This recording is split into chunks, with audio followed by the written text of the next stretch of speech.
Hey everybody, getting ready to do another stream here. We're doing Demon Fish Dead Ahead. We're gonna be making the locations for the 2 new levels. And then if we get to it, we'll be putting the new levels and stuff into GB Studio. And actually starting the development process for the doubling of the content.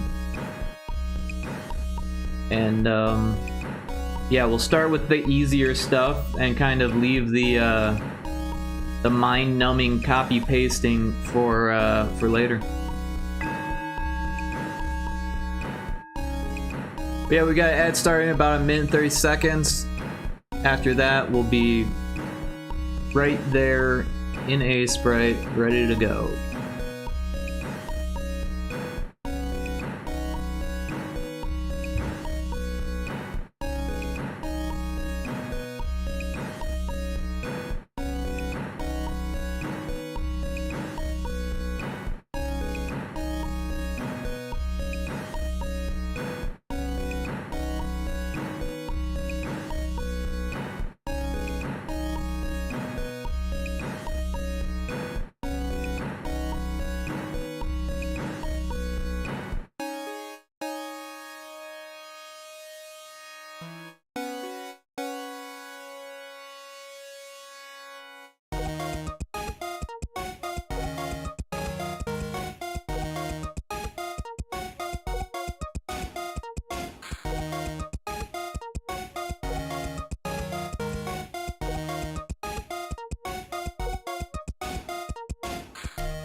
Alright, so we should be about back from the ads here.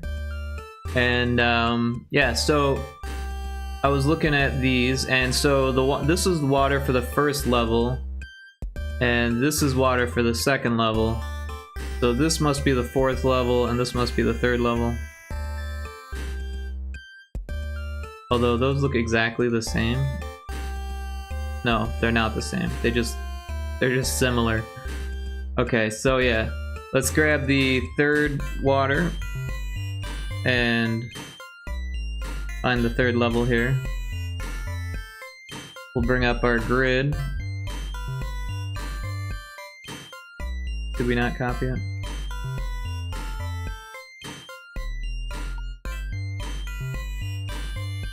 There we go. So here's our water. Then what we're gonna do now is make a brush out of it. And then do that. Oh, but we want it to be incontiguous here. Like that. So now all of the water's there.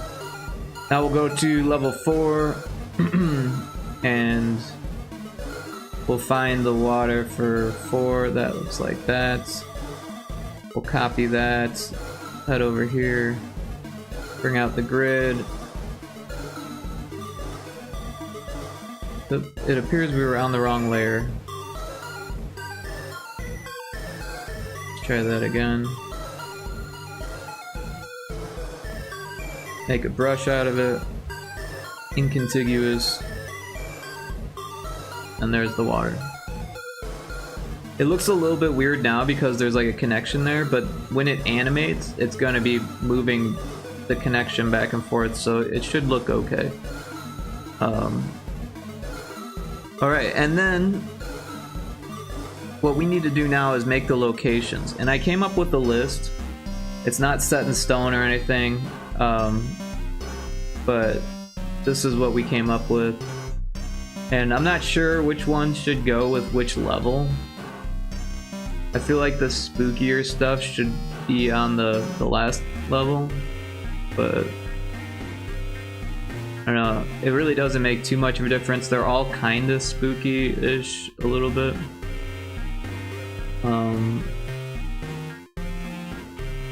I guess I could just put like a number next to whichever I put it, so that way we make sure there's 7 for each. Let's start with the giant turtle maybe, and we'll put it on this level. And what we're gonna do is make a new layer, and it might actually be easiest to start with some water.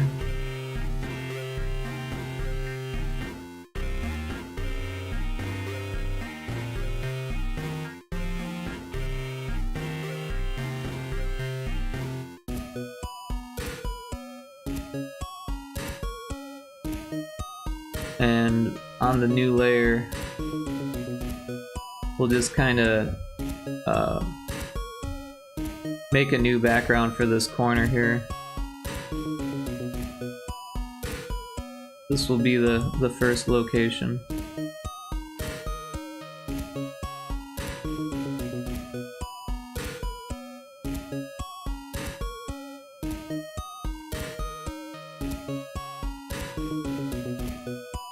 We can fix these edges here, no problem. So we'll go back to the other layer, and we'll just patch them up a bit here.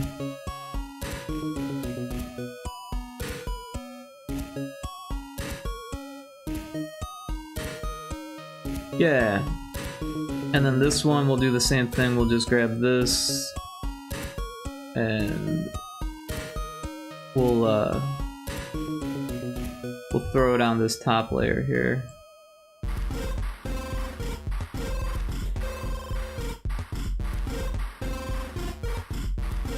And then we'll make a new layer, and we'll draw the turtle on this layer, so that way it can be as big as we want it to be.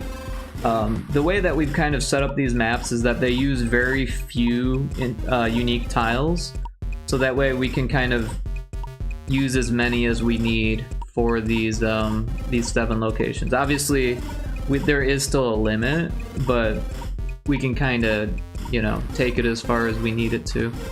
Alright, so what I'm gonna do is start with a circle brush and just kind of come up with a loose idea. So, I'm thinking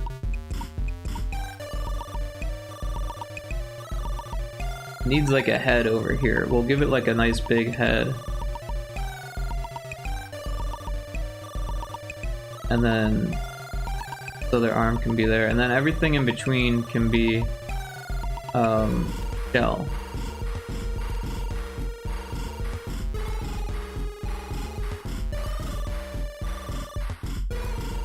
So that, and then we need a tail too, right? So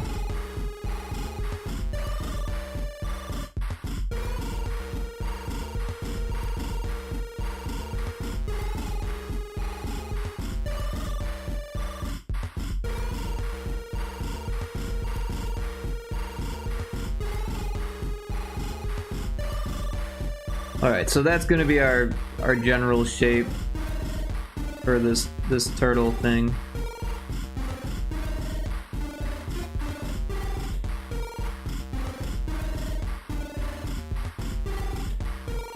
Maybe like that. And so let's give it like a shell. That way we can at least start to see how this will look. And we could probably use a circle here.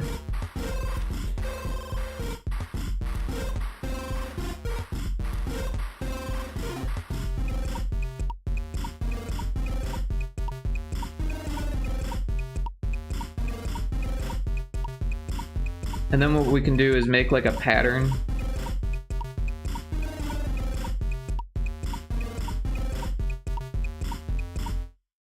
I don't know how well this is gonna work right off the bat.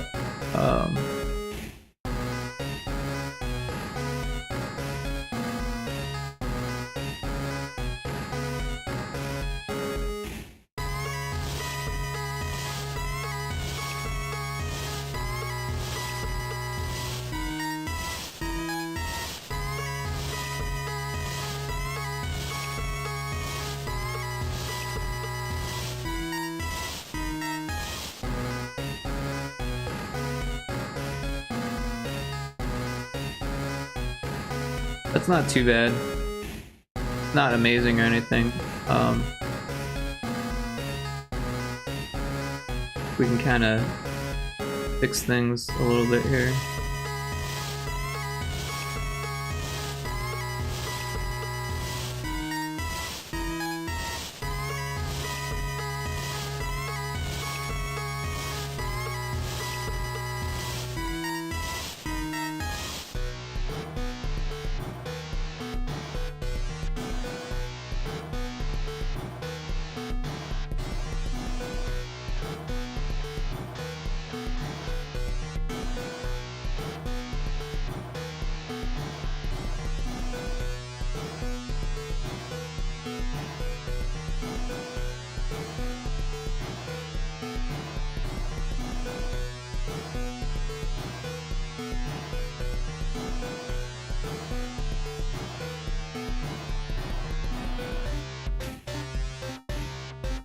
I think it might be best to just to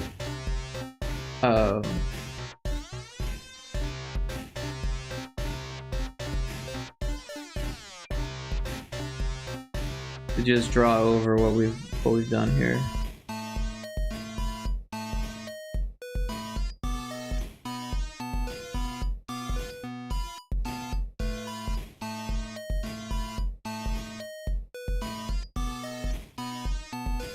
Probably not the quickest way I could have done this, but there's only so many tiles, it's not the end of the world.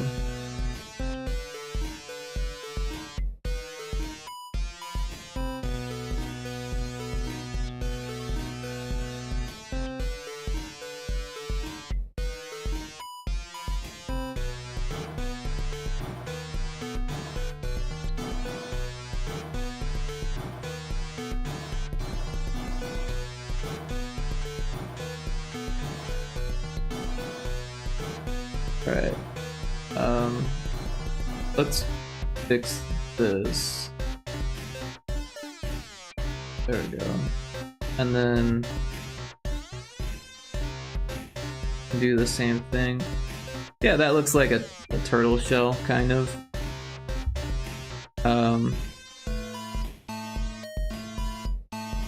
Let's give these this color. And then for the face, we'll just draw in a nice turtley looking face here.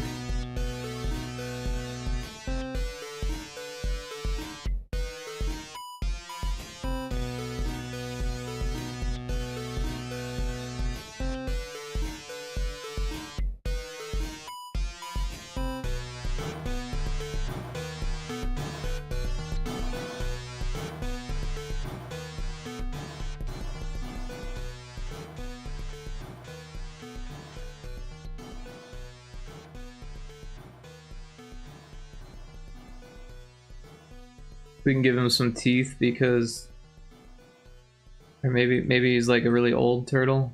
I don't really know.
It's a really long turtle tail.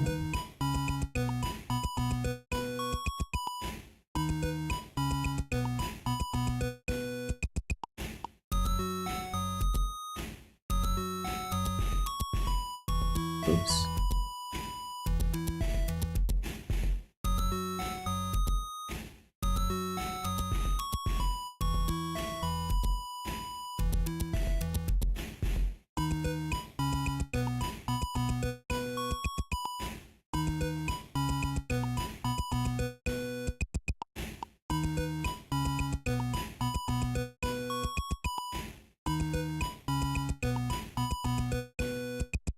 That doesn't look too bad. I feel like it should have more texture here.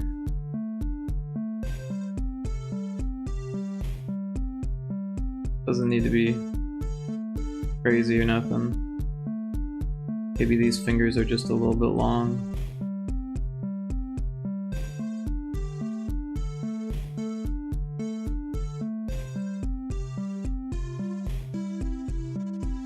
Pretty good for a giant turtle, I think.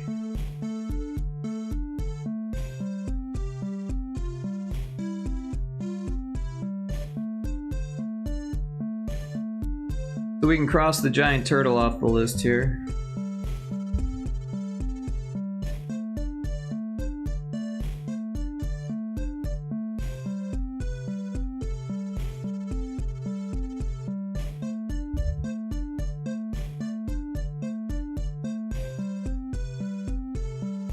Lot Lizard, welcome in. So we got the giant turtle.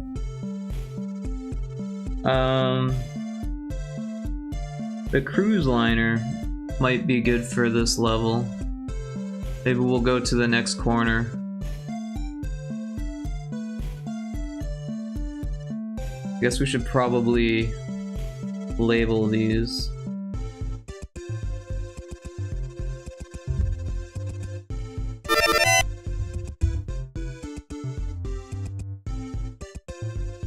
Hey, thanks for getting first, Lot Lizard, and for checking in.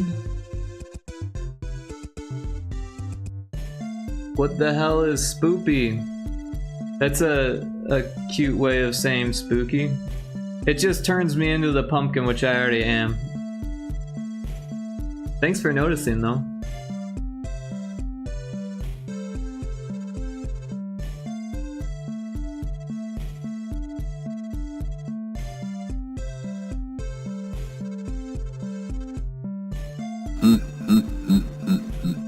That is creepy.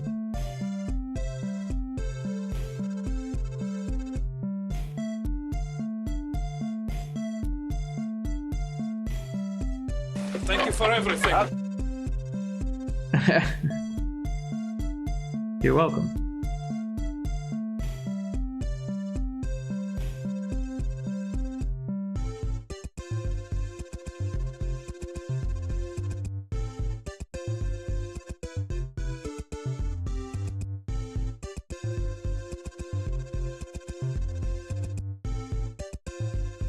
I'm on the wrong layer.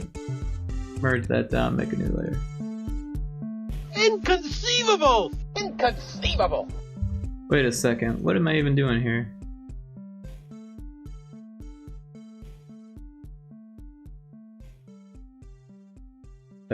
This is all on the wrong layer.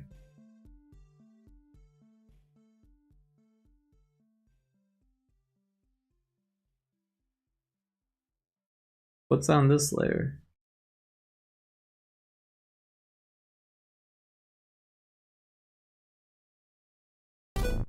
Nothing.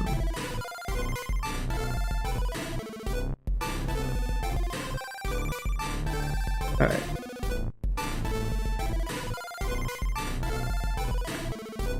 I'm a color changing pumpkin. That actually looks pretty cool.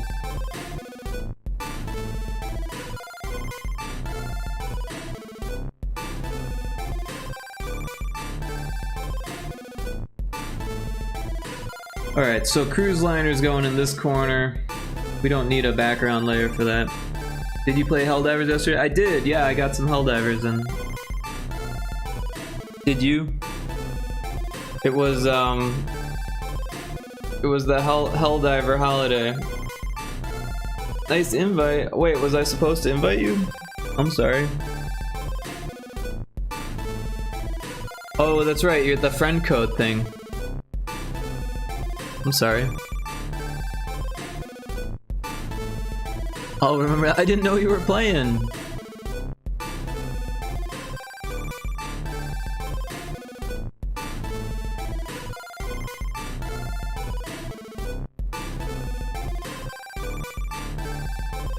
We can play later tonight if you're down. I wasn't, but would have, Rick. Oh, okay. Well, maybe later tonight, after I'm done streaming. If you're not doing nothing. It's not gonna be a super long stream or anything.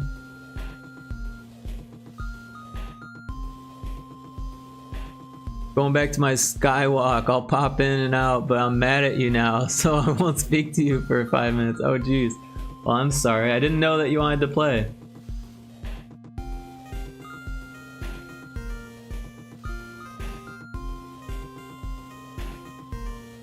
Well, let me know when my 5-minute timeout is over.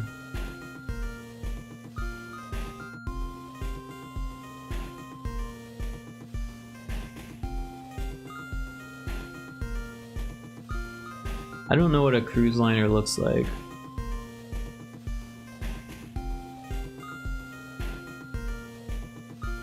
Cruise liner.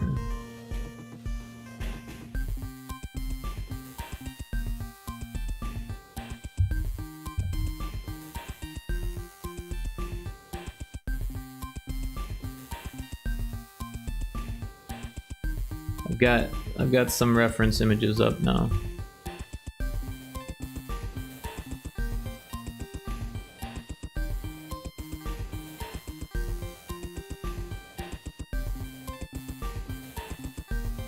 You'll notice after 20 minutes when I message it. Oh, okay.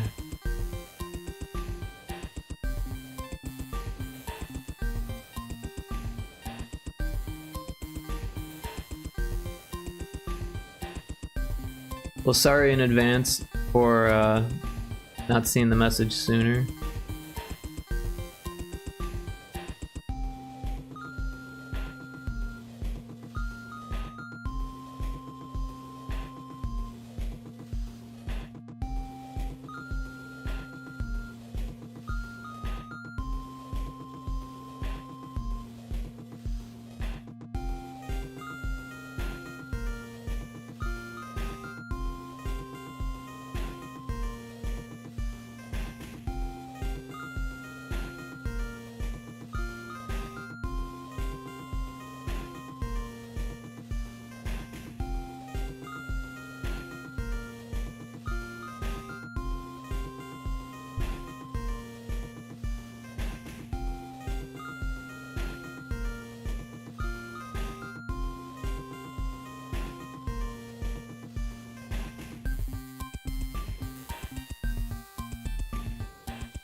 Kind of looks like a cruise liner.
So the seashell and sand dollar should maybe go on this list,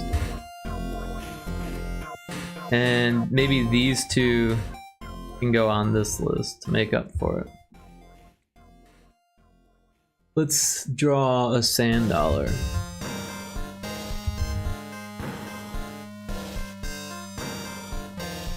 Now they look cooler alive, but there's too much detail for me to do that, so we'll do a dead one. Maybe we'll do it right here on this kind of area, this shore area.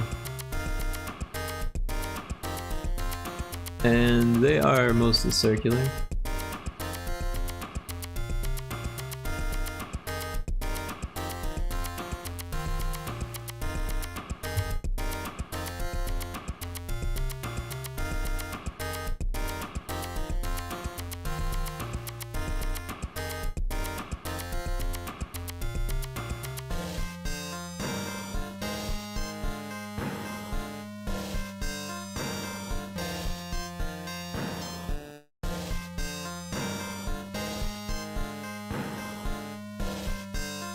Oops.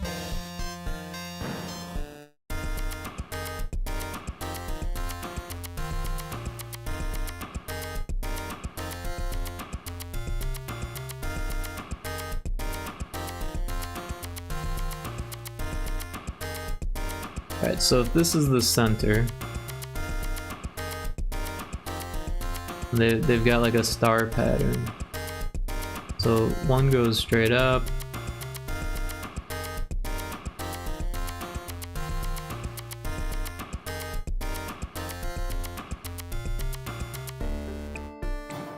That's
I don't know, maybe this should be this color. Yeah, that looks better. And then we could like add some shading or definition to the edges and stuff here with this color.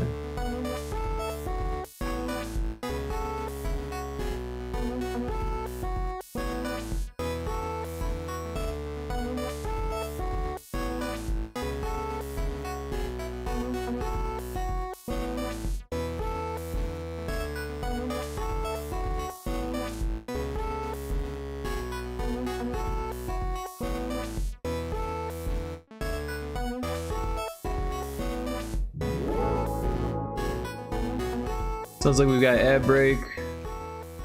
I'm gonna keep working through it. You're not missing much.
Welcome back from the ad break. We are still working on this sand dollar.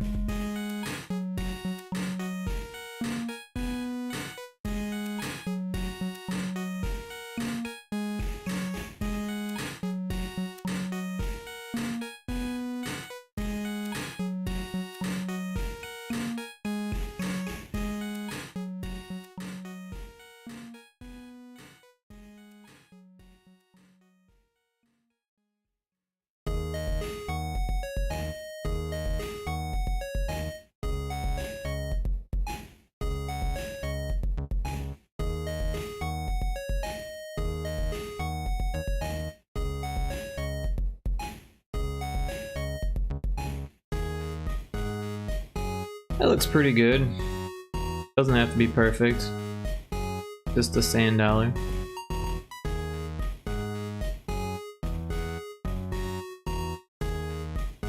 Imagine how creepy it would be if it was alive.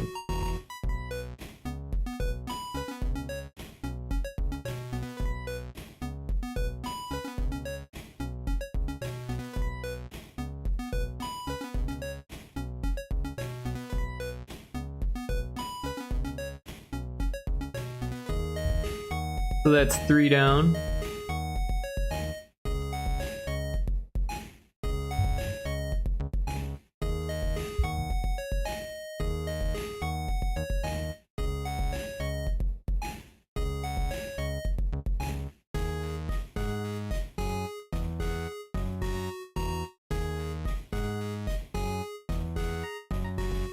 We got the turtle.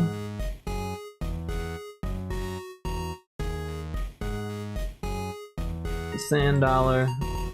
And the cruise liner. I feel like the turtle could have like a white outline, but I don't know, it doesn't look too bad like this. It looks like it's like in the water kind of without the outline. If it was on the outline, it looked like it was kind of beached. Alright, let's make a new layer. Refer to our list. The giant slug could be fun. Let's do that.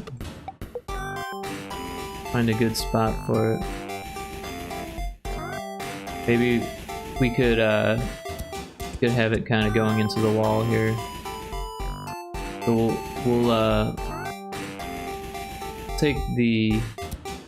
Let's rename this layer to terrain. And so we'll grab these 2 tiles, make a brush out of it, make a new layer. We'll call this slug EG, and we're just going to give us some room here.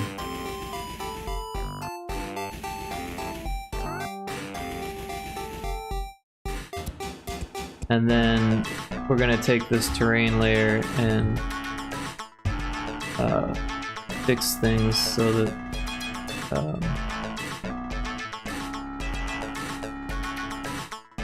what am I doing here? Delete that. We'll grab this one, flip it.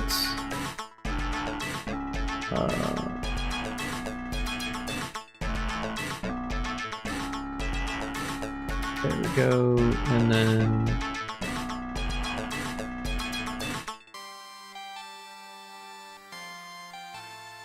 we'll go back to this layer and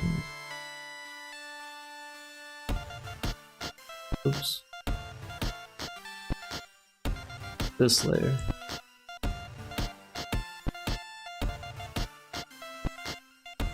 There we go. So now we've got room for our slug.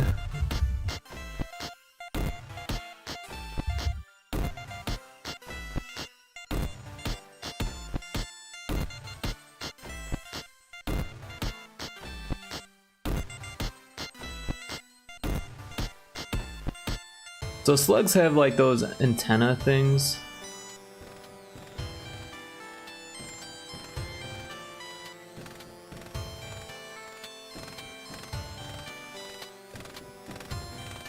Did I turn on snapping somehow?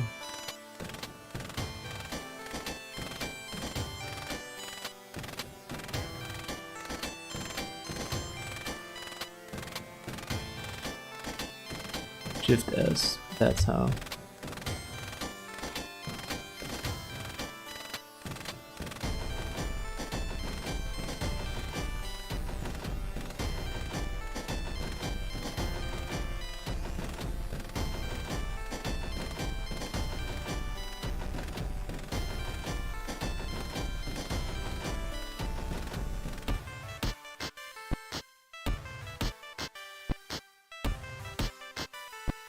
Probably should have done that with symmetry.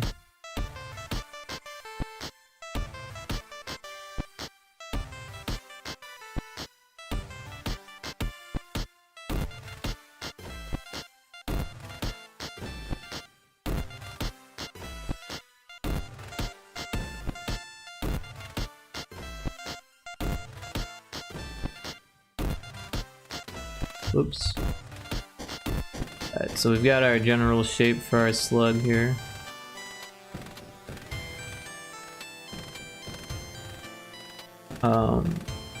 Creepy slugs have mouths, even though they don't really have mouths.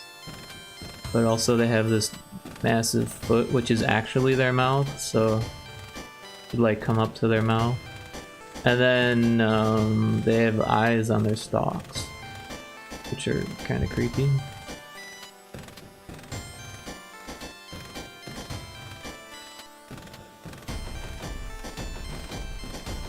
Oh wait, they don't have eyes, right?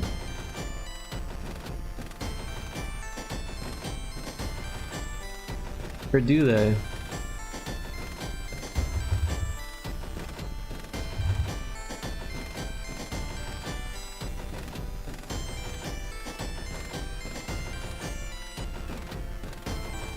They do have eyes, they're just really, really tiny. Okay.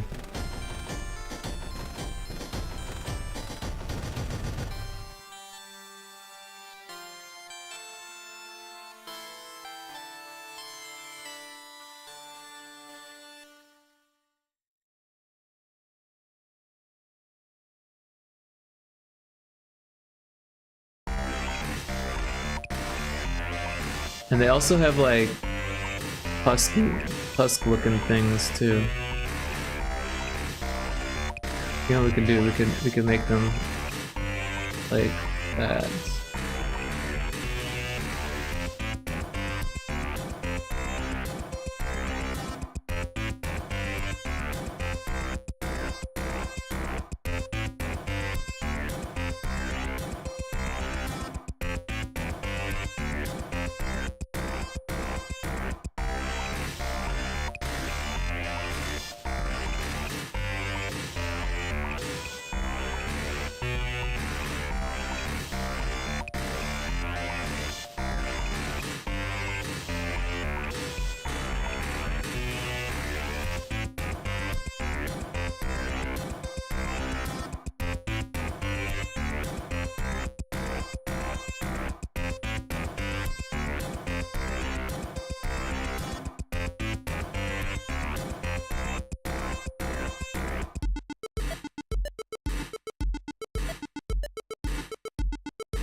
Might be better if we can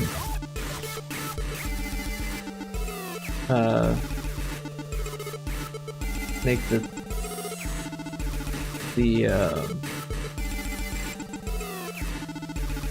tentacle things. Wait, what am I trying to say? The eye thing, the stalks smaller. I think that'll work. And then what we can do is take these terrain tiles. Oh, the slug background tiles.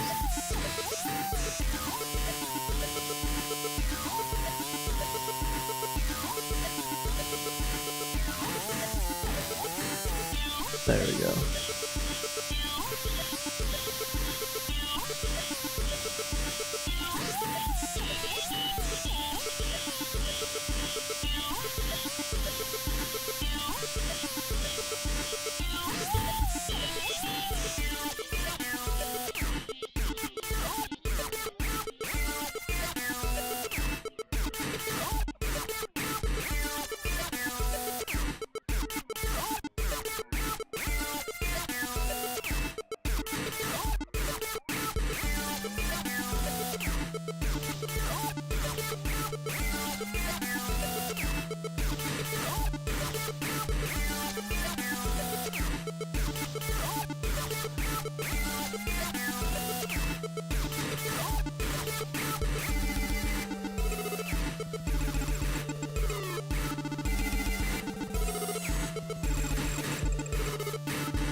That looks pretty good, I think.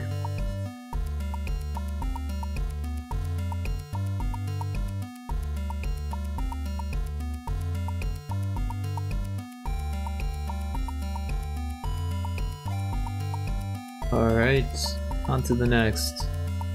Got the slug. Not really sure what an oil rig looks like. I don't know how difficult that would be.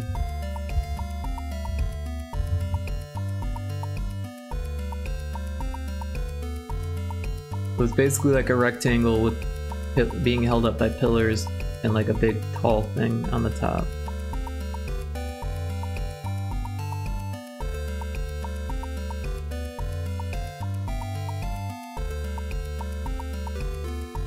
Let's see how difficult this would be to draw.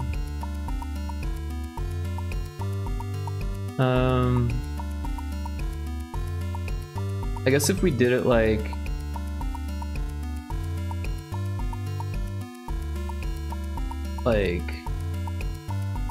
side view, it'll kind of work.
don't know how well it'll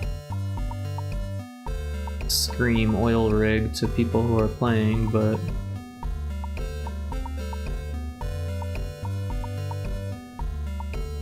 kind of a difficult task.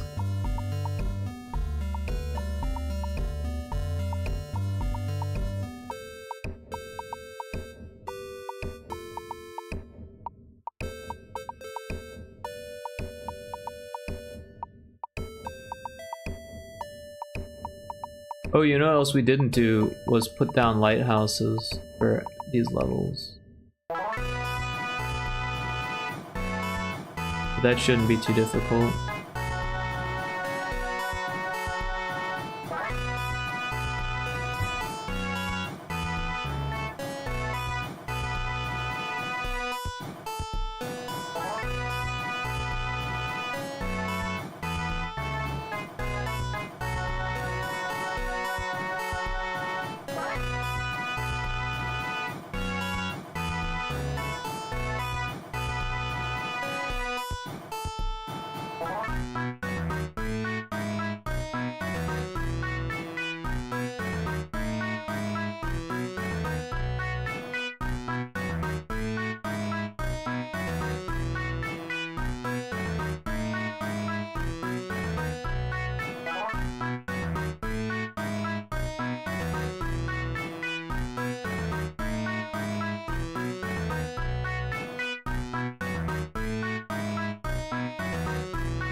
It kind of looks like an oil rig.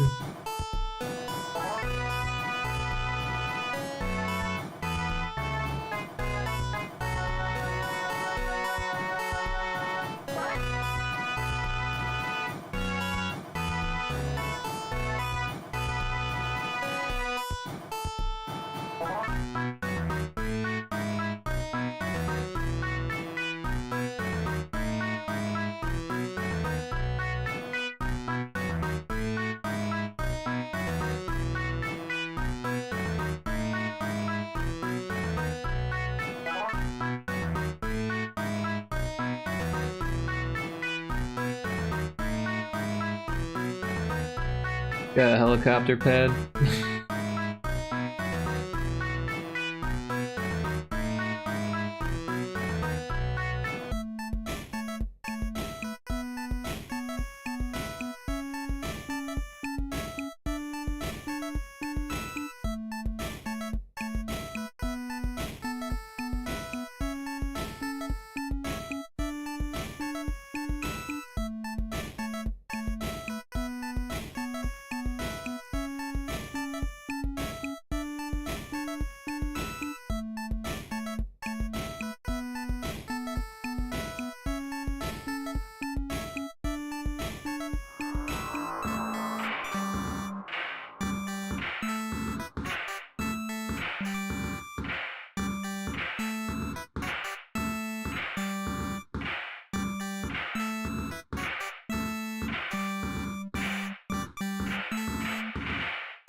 I think that'll do.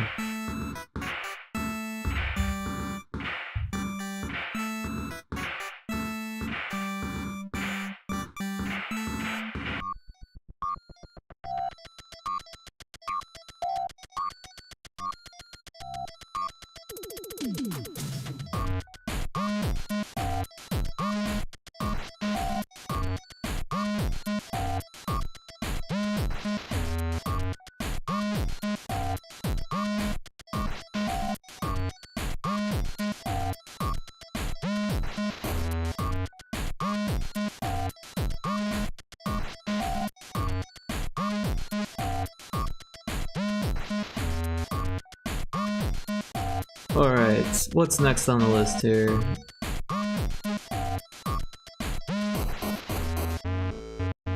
We got Spooky Coral Reef and Giant Seashell. And that's it for this level. Of course, we do need to put down the lighthouses. I should save this.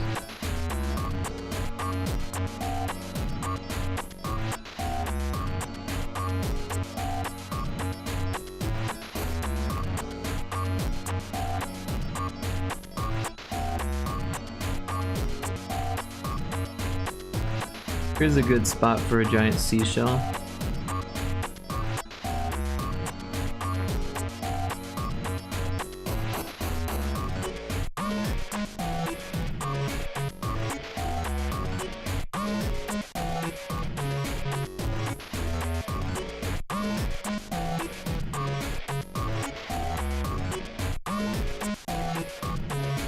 Maybe like a hermit crab.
Oops.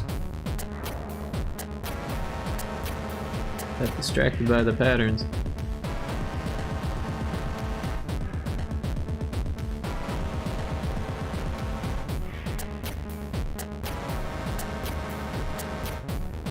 They have like little segments on their legs.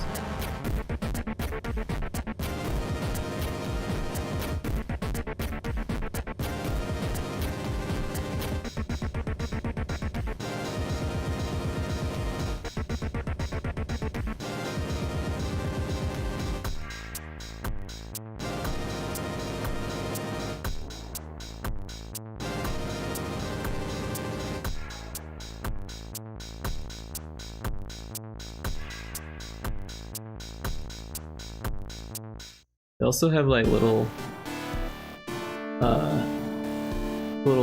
feet thing antennas that come out.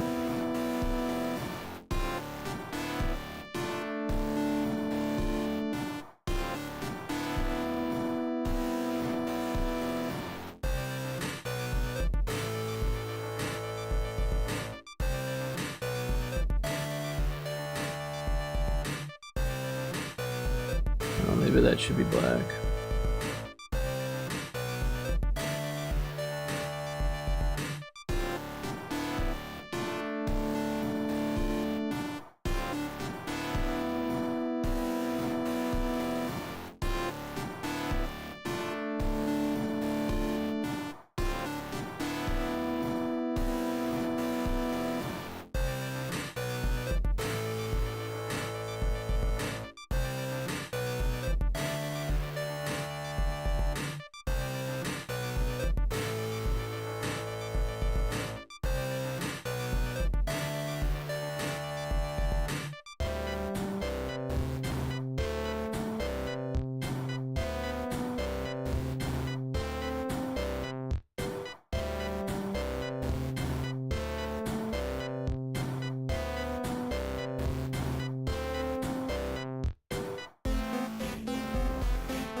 Oh, that's right. I was thinking earlier, if I get bored of this, I could always make more music for Demon Fish Dead Ahead. We gotta add.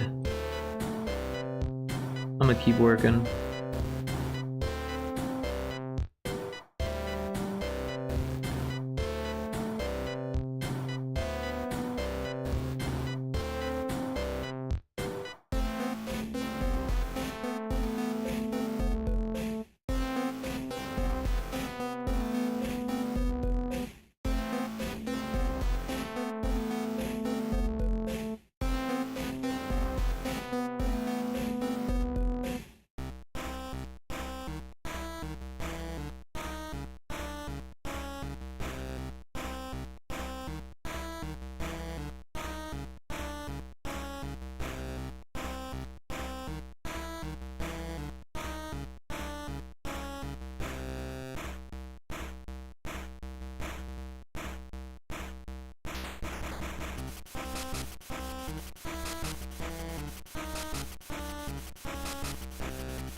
Well, you know what? We should probably do that.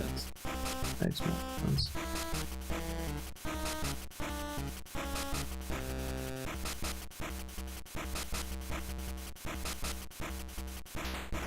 Wait a second. There we go.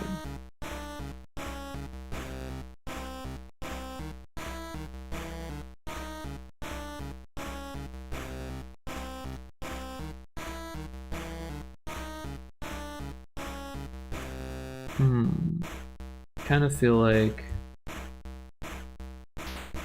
could have like a thicker green color to it.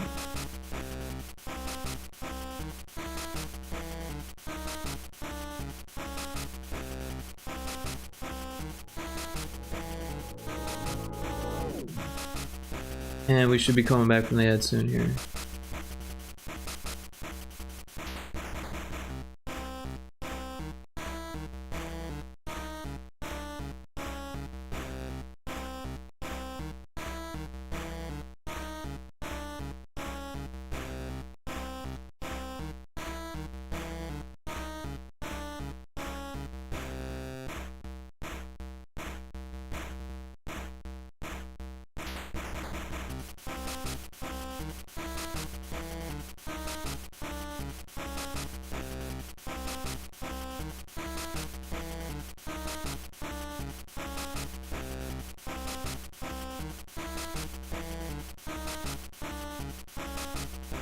see.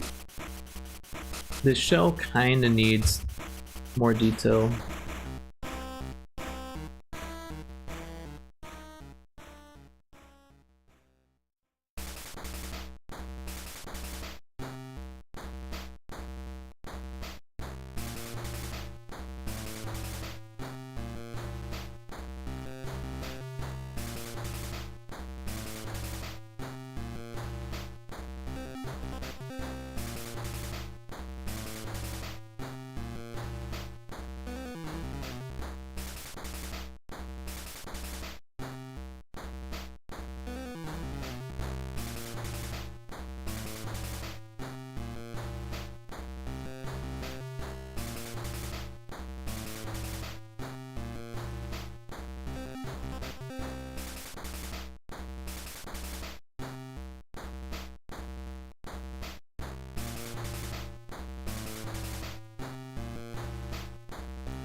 I think that helps a little bit, so it looks a little bit more like a shell. The shells always have like a kind of sandy, almost like weathered appearance from erosion from the water and whatever they're made out of.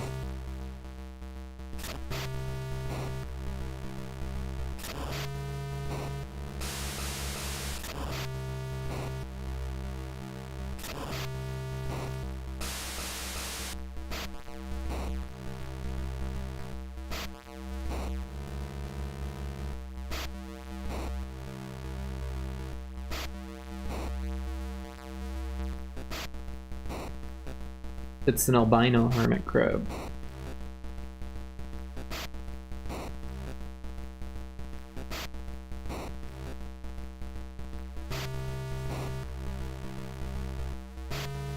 Looks pretty good though. We'll call it hermit crab. And we'll change giant seashell to hermit crab. And then we'll say seashell.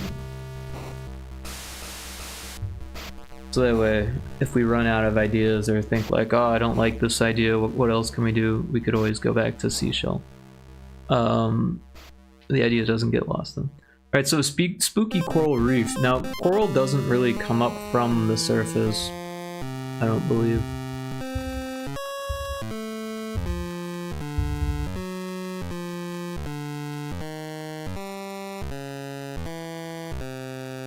No, maybe it does.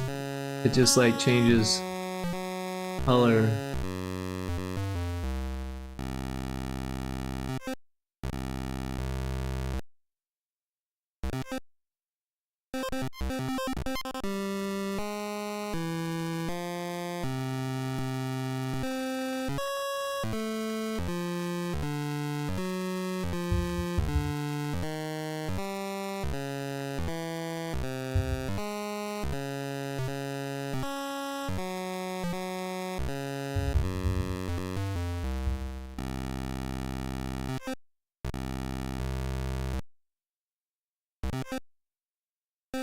Okay, I found a decent image. Look kind of like rows of corn or something, but just the corn sticking out of the water.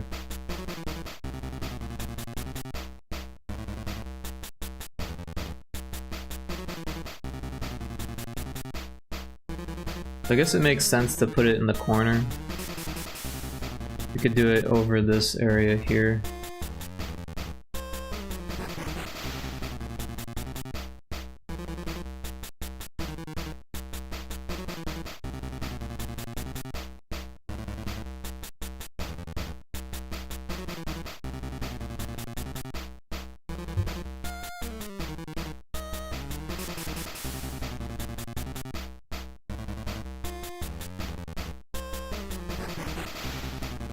Whoops.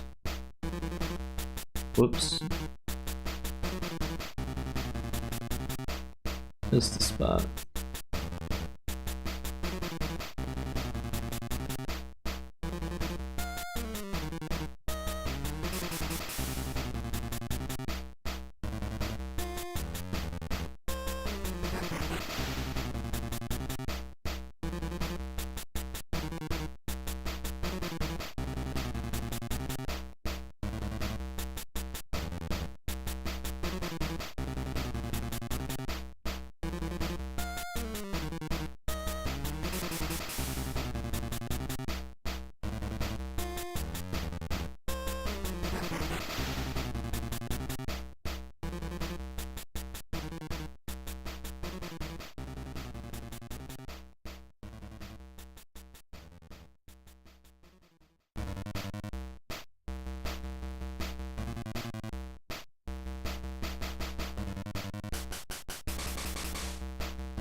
It is time.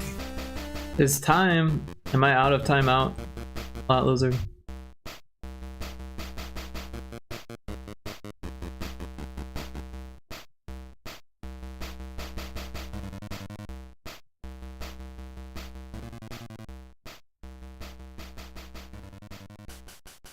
Yes. Okay, cool.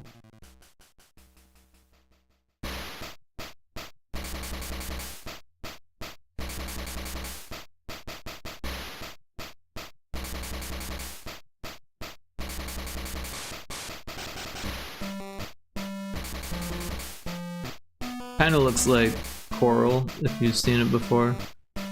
Also kind of just looks like seaweed or something.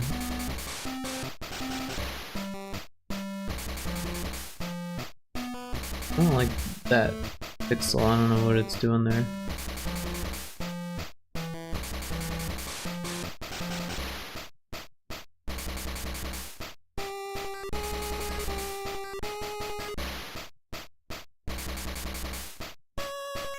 Alright, we'll save it. Let's get a lighthouse out.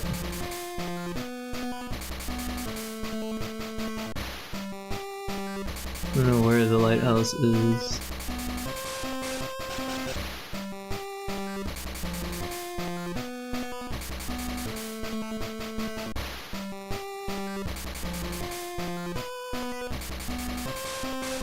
Actually, I'm starting to wonder how I handled the lighthouses. I can't remember if they're in the back. I think they're in the background.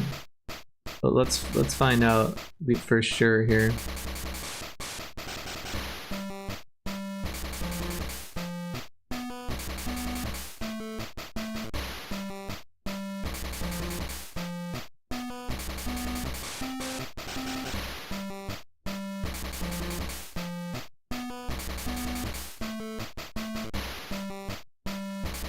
Okay, yeah, they're in the background. 100%. Alright, let's find one with the background. Probably this one, right? Yeah, alright.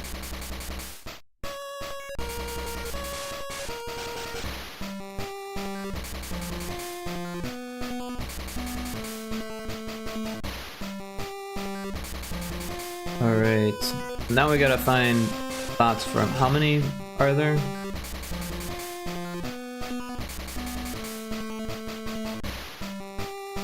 Are there only 4?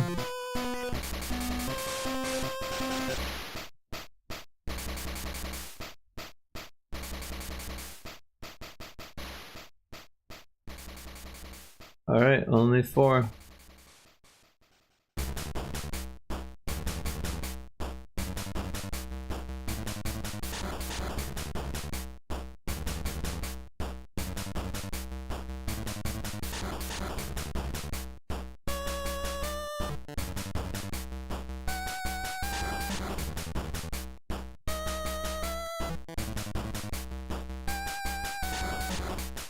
We can change the terrain around. Oh, we should probably put this on its own layer.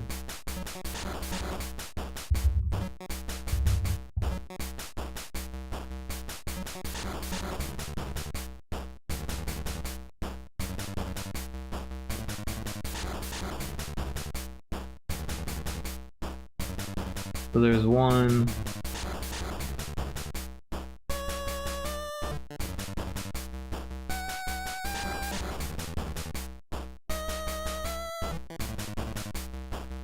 I want to make sure that wherever I put it, things can still get through. That should be good.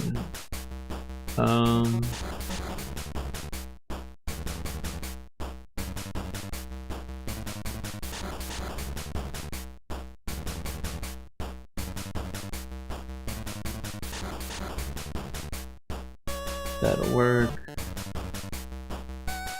For the 4th one.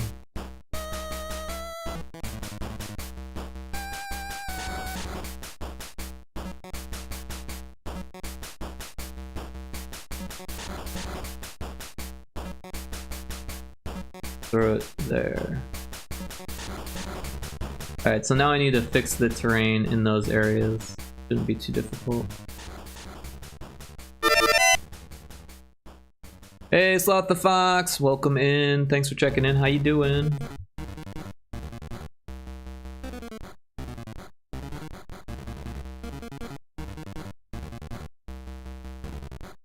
You've heard the phrase, time to pay the piper, right? What if there was an app called Pied Piper that could Tired. tell you to a Sorry to hear that. statistical degree of certainty whether you were going to heaven or hell? Very interested, somewhat interested, not interested. Which one? Which one? The overlay isn't there. Interesting. Maybe I need to just refresh, mix it up. I don't know why. Let me do a double check here. But everyone should check out Sloth the Fox. They stream on occasion, so give them a follow. They do game dev stuff. Alright, looks like it's working. So yeah, if you're interested in seeing some game dev stream, go give them a follow. They're a cool person. They deserve the support. Yeah, I've been busy because of school. Yup, that happens. Understandable.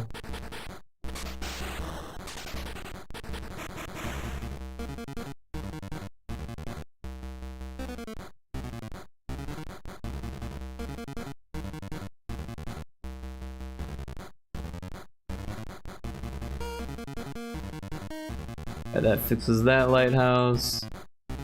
This one.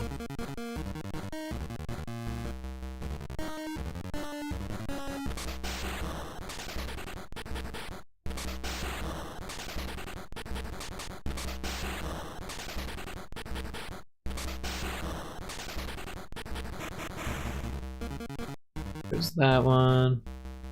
Was gonna stream with PK this weekend when we did the escape the back rooms, but my brain was poof. I know how that goes. You can only do what you have the bandwidth for. Uh-oh, this one got scooched over. There we go.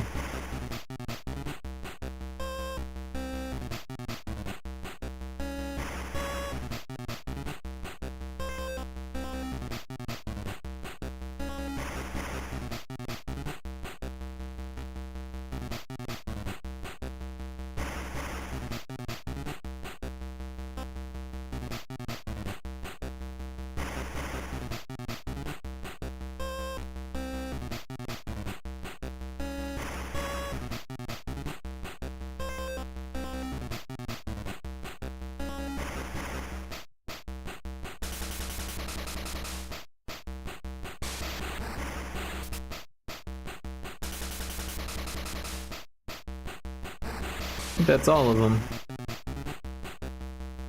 Alright, level 3 is done. Or world 3 is done.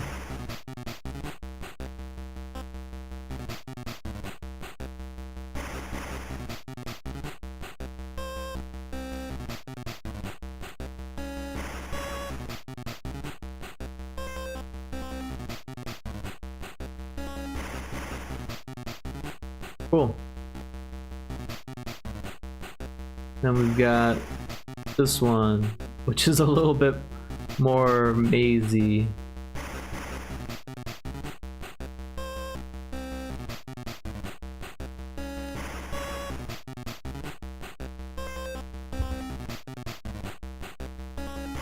Alright, a giant sea spider.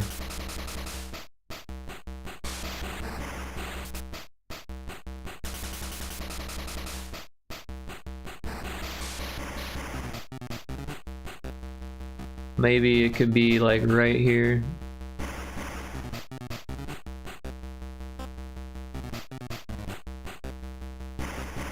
Speaking of spiders, found another black widow in my garage. Killed it, of course.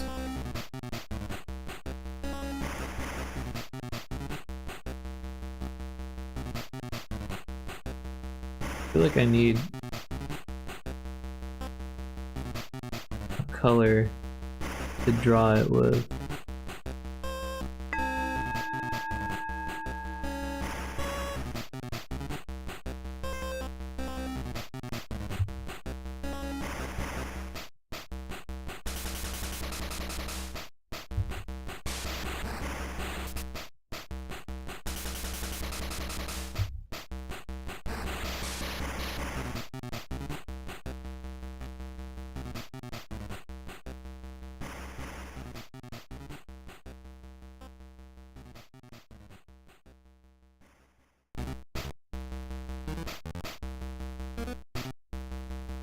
Let's get the symmetry back out for this one.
Something like this for the spider. Let's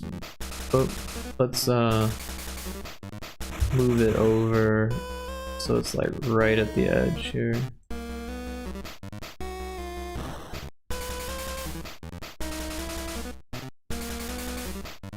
That looks good.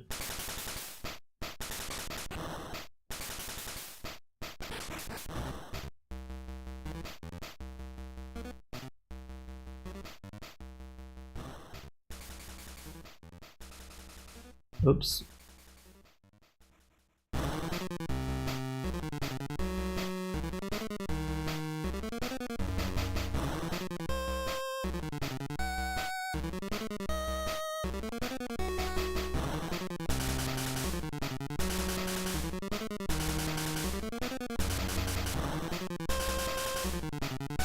Not sure how the legs are gonna work. I think they need to be thicker.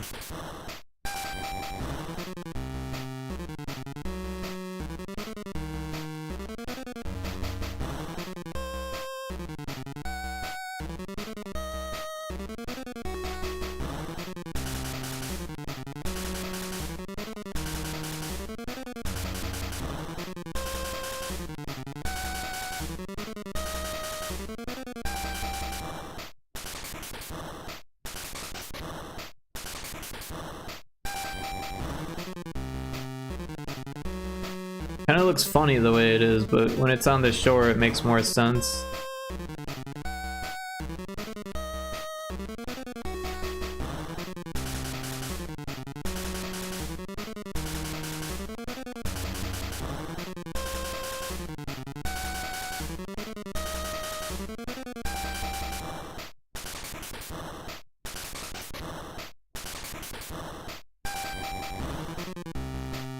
I don't know, it does look kind of funny though, doesn't it?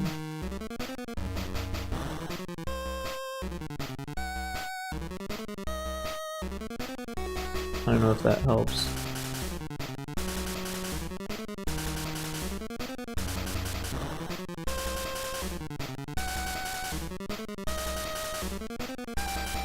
That kind of helps a little bit. It looks like it's just in like a really weird pose, rather than like not looking like a spider. Alright.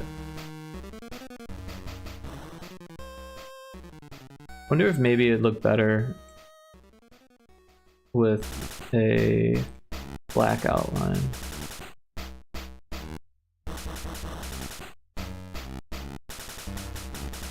And the green on the inside. Oop.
I think that looks pretty good. Like this, and we'll give it some eyes.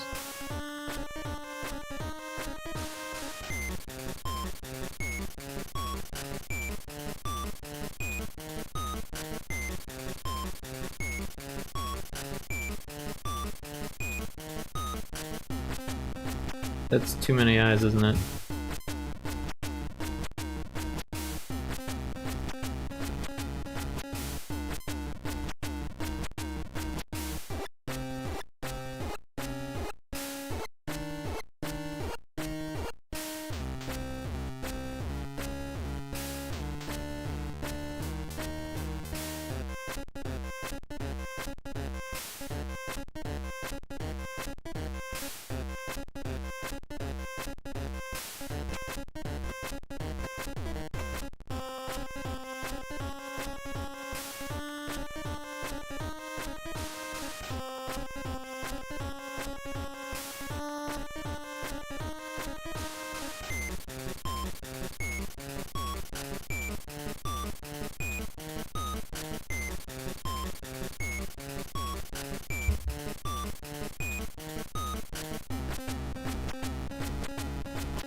I think that works pretty well for a creepy looking spider with massive fangs.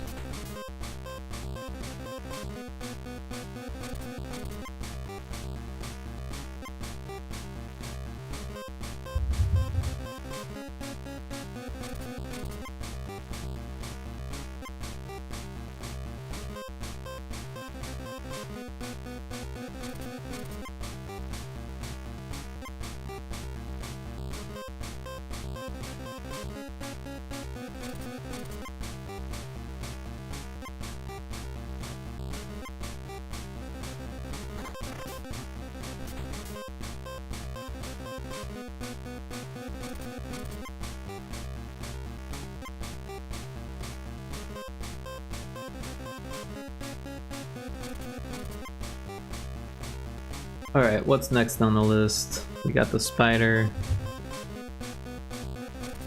The creepy bobbit worm. Now this is a thing that I just learned about today, looking up creepy things. And bobbit worm is kind of a creepy looking thing. Let's find some pictures.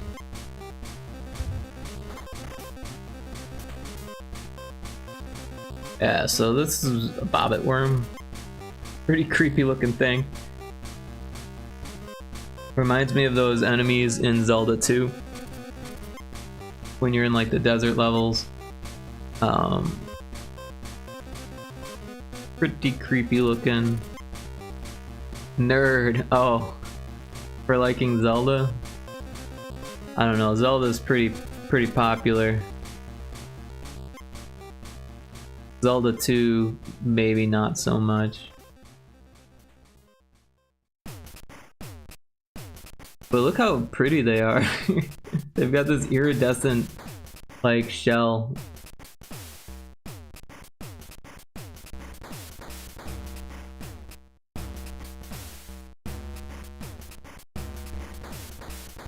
Stop whining. Stop whining. I'll try.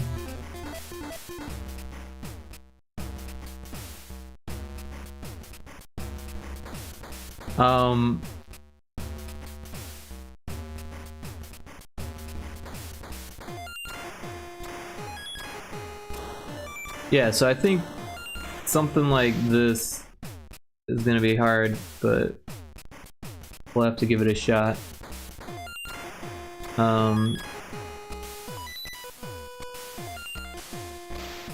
We'll have to like make some space for it, clearly. Maybe this area here.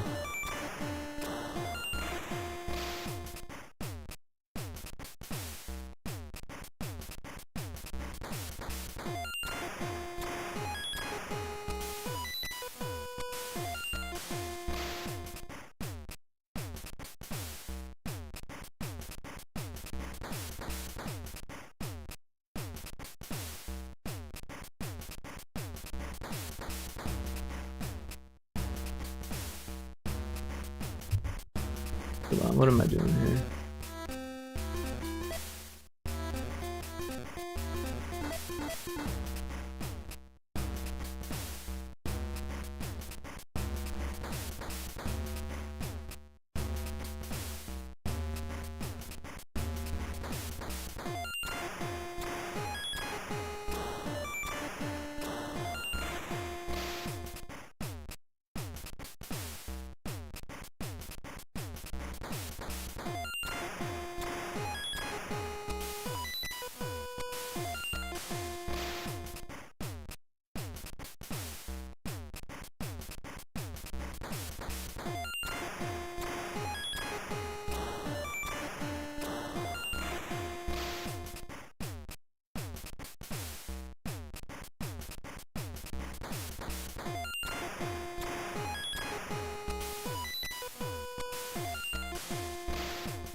Cosmo, Pumpkin Rick, yep, Pumpkin Rick. It is that time of year.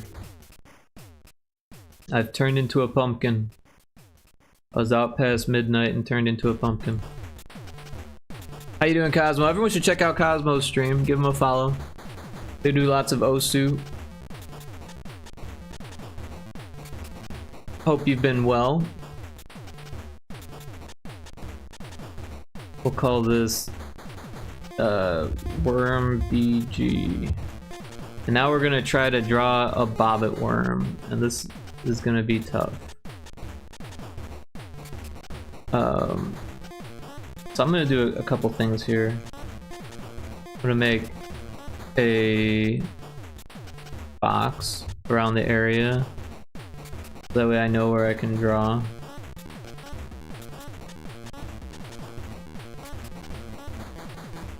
And we want to give the player enough space to get through. Oops.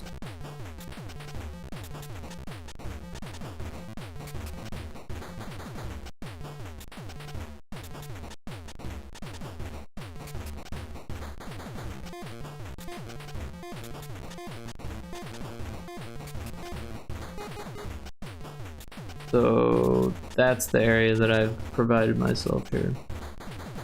Just call it box. Doing very well tonight and hope you are well too, Rick. Thank you, I am doing great. Yeah, can't believe it's already 7 o'clock. I slept in kind of late. I was up pretty late playing D&D till like 1, and then afterwards I started watching stuff on TV and just kind of fell asleep. Or on Netflix rather. Oh, excuse me. I was watching what is that? I don't even remember the name of it. Something Apothecary, and it's on Netflix. Something Apothecary. I don't know, I could look it up.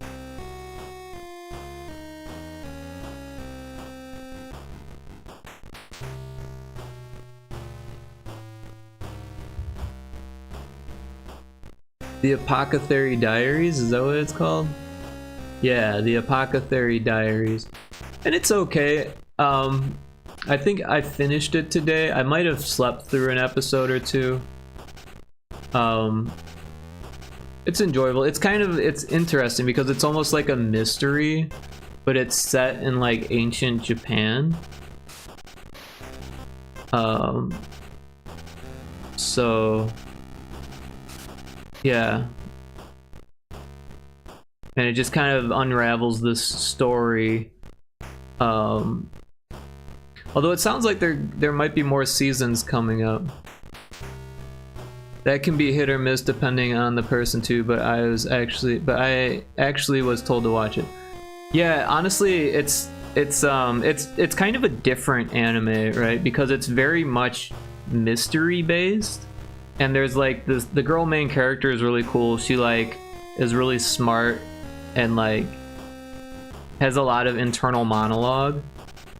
And she just kind of figures out all the mysteries, and it's kind of she deals with the hand that she was dealt kind of person. And yeah, I don't know, it's pretty smart. I mean, it's not like extremely smart, but it's pretty smart. This stuff about historical Japan is interesting.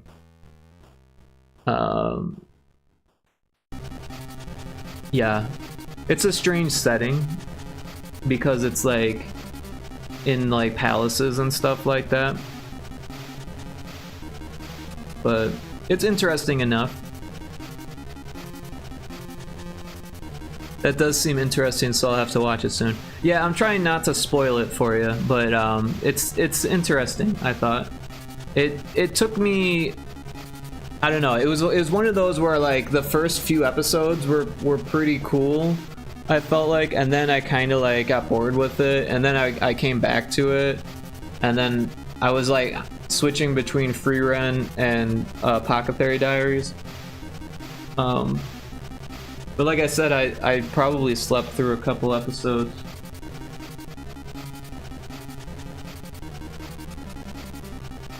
And some of it was definitely more filler kind of than like, I don't know, I really like the mystery parts of it where she's like figuring things out using like, you know, ancient knowledge that only some people had back then kind of thing. It's just kind of interesting. Nothing insane. Free-Ren's a little bit more insane. Like, there's like a lot of like spell casting and like demons and stuff like that, where Apothecary Diaries is a little bit more down to earth, except it's this historical Japanese Earth where like everything's kind of backwards from what we see in Western modern times. But yeah, interesting enough, I think. I'm gonna draw this one in white, I think. Also, I think I'm gonna use symmetry, even though the box isn't symmetrical.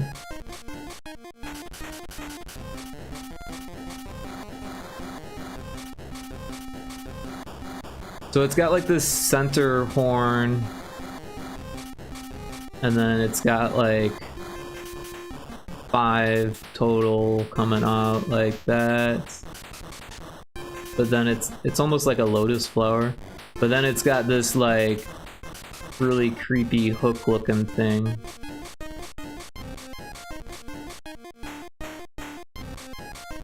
And then it's got this weird segment. And then it's got these like little segments. This is a bobbit worm.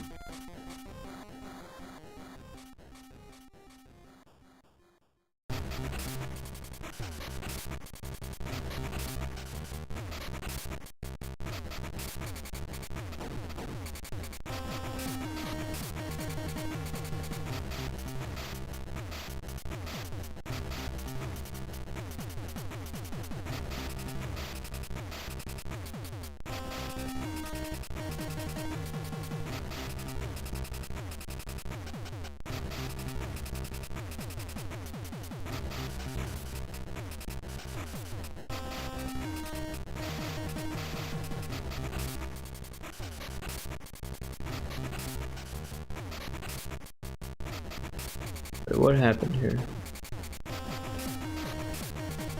Things got off.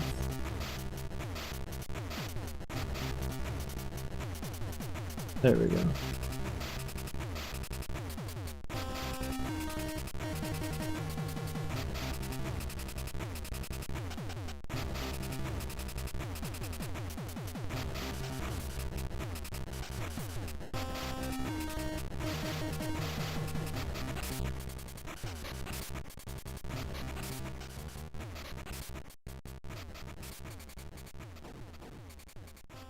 Man, these things are creepy looking.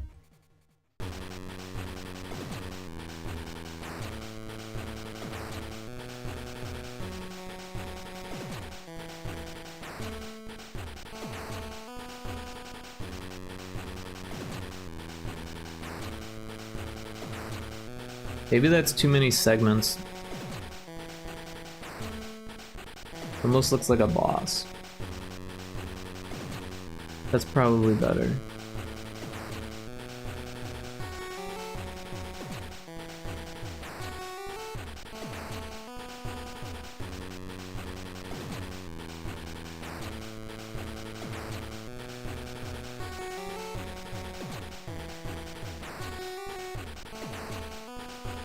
Actually, we could keep that one and just move that pixel in.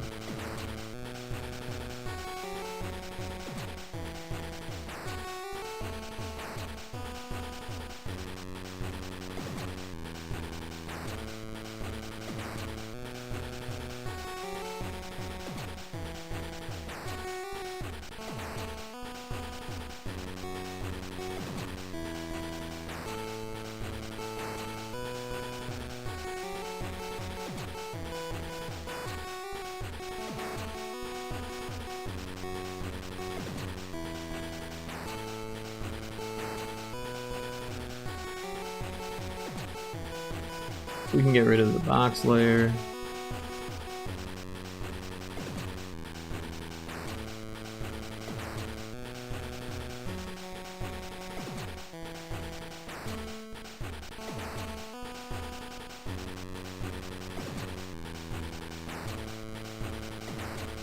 So this thing has like spots on it. I don't know what's going on here. Oh. Wrong layer, okay.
We can give it eyes, even though it doesn't have any.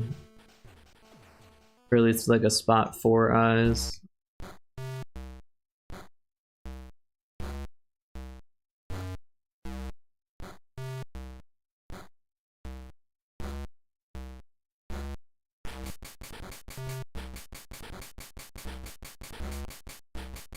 And then they do have like little spines. Of course, spines are hard to draw in pixels. Maybe like that.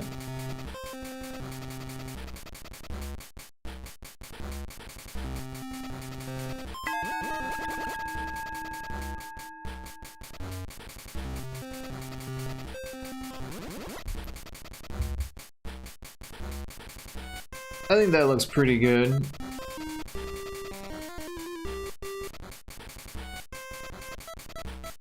It definitely looks like a boss, but at this point in the game, this is like the last world, it'll have a location indicator here, so people will be like, oh, it's just a location. But it would be interesting to make all the locations actually boss fights in the last world. That would make the game a lot more interesting, and it would be like a little surprise for the last level. And it would be possible as far as the coding and stuff. It would probably be less work than it seems. Of course, balancing the battles would be the hardest part, right? Alright, let's first save this. We haven't saved this one yet.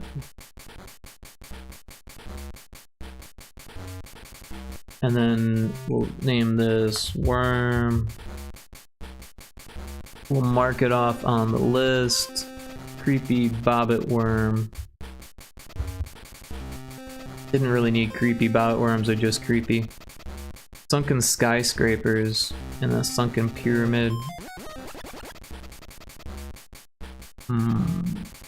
Those aren't really that creepy. But neither is a giant snail.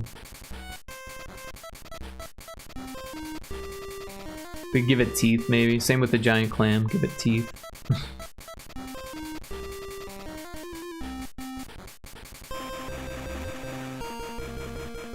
Spider's pretty creepy. And bobbit worm's creepy. Guess they don't all need to be terrifying.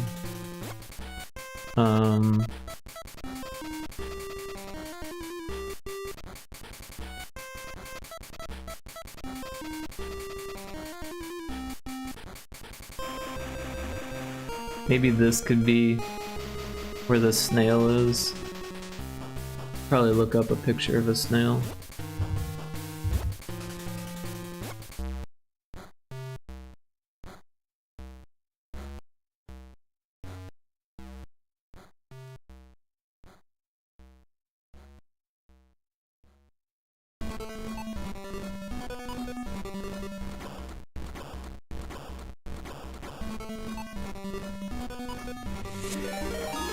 A raid! Ari Boops, welcome in! Welcome in, everyone. How you doing? Thank you so much for the raid, Ari Boops. Everyone should check out Ari Boops if they haven't yet. She is fantastic. She does art and also plays games. Last playing Lens Island. How is Lens Island? I've never heard of that one. And I hope you are doing well. And of course, if anyone has things that they need to do, catch up on food, sleep, water, whatever, feel free to lurk. Or of course you can hang out, that's always welcome.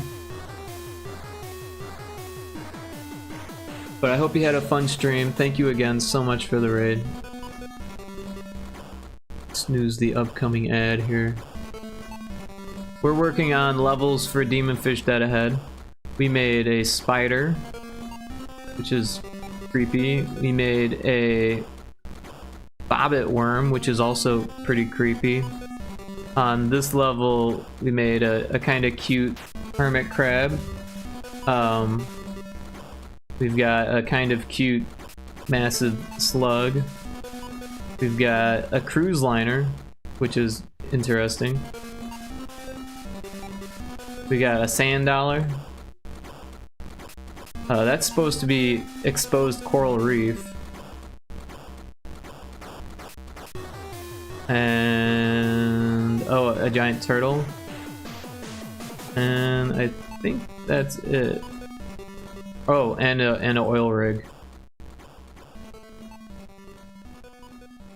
Alright, Boobs Ray, prepare to be showered in compliments. Welcome in, Clover O's. Good to see you here. Okay, I can tighten out. Oh, I've had that happen before too with the raid. Yay, hi. Yeah, if you couldn't hear me, it's because sometimes that happens to me too. I'm super glad for the raid. Thank you so much for that. Everyone should check out Ari Boops. And I hope Lens Island was fun. And I hope that your pixel art has been going well. I know you've been working on those tarot cards, which are super cool. Lens Island is a survival crafting game with combat stuff, but it's very stylized artwork. It was really fun. Cool. Glad to hear it. I kind of want to look it up now. Thank you so much for the follow, Clover O's. Appreciate that. Ooh, it's 45% off on Steam. I just bought a couple games last night that I haven't played. Wow, this looks really cozy. But also, it looks like it has enemies.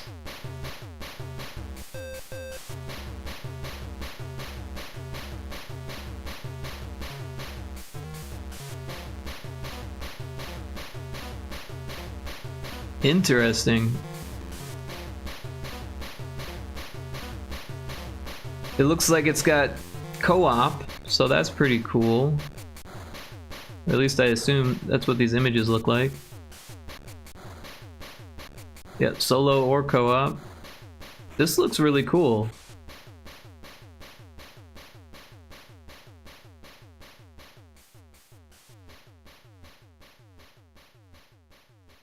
Looks like it's $16.49 with the 45% off sale.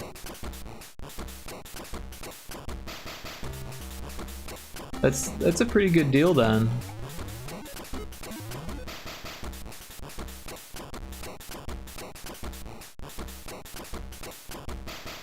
Yeah, I have all of them at least started the cards.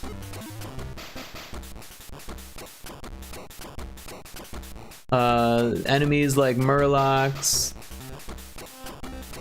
Yeah, I was playing with a friend. Nice. Yeah, that looks interesting.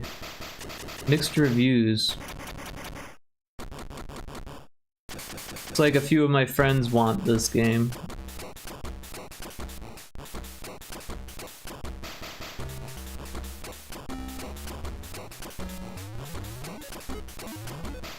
The combat system seems to be what people don't like, huh? Camera movements are goofy. Annoying bugs. Needs more time in the oven. Well, with the because it was originally $30, I could see why people could be more critical on games that have a higher cost like that, but for $16.49, that's quite a bit cheaper. That's like nearly half off, right? I'm gonna have to add it to my wish list. I'll have to think about it. Offer ends November 7th, so we got some time to think about it. Swift Squirrel, welcome in. How you doing? Been playing it since early access. I'm a bit biased though. It's a fun game. Cool. I'm a big fan of playing games from early access also. That's like one of my favorite ways to play games. Like, I like beta testing my friends' games and stuff like that, and when it's a bigger game, I like to get on early. Yeah, we both like it, but a lot of people think it needs more work. Right? Fun to watch them evolve. Yeah, I mean, I'm a game developer, so I absolutely love watching games develop, like, as you play them. It just, I don't know, it speaks to me as a developer, but also as a player. Like, I am the type of player who likes finding bugs and exploits and like that type of stuff. I'm actually not the type to give feedback on a bigger game, but when it's a smaller game, then like if I'm in contact with the developer, like I'm usually coming up with like a list of notes and stuff like that. I do beta test a few different games from time to time. But yeah, usually like my friends' games and stuff like that, or developers that I can speak to, developers that aren't like super big. I'm kind of interested in what else these people have made. It looks like just Lens Island stuff. That's interesting. Let's take a look at the publisher.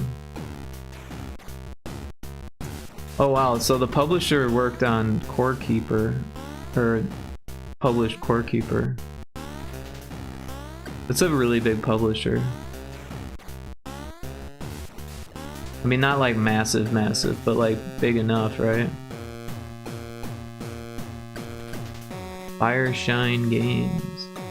Yeah, look at that, 11,000 followers for the publisher.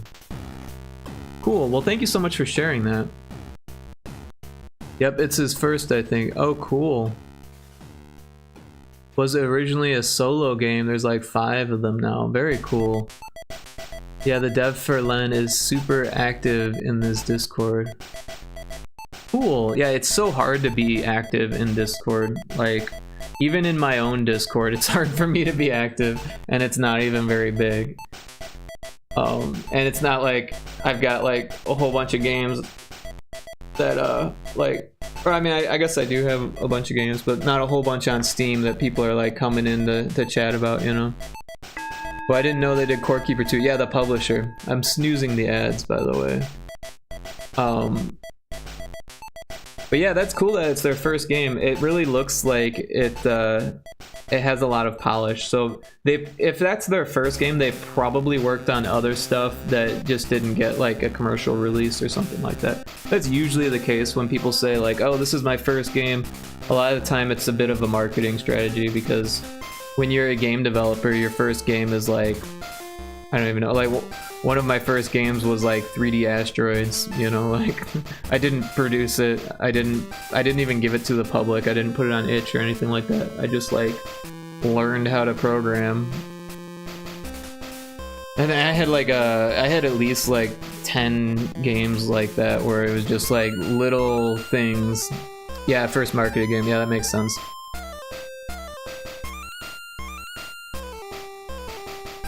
I'm sure he's worked on other projects too. Right on, yeah.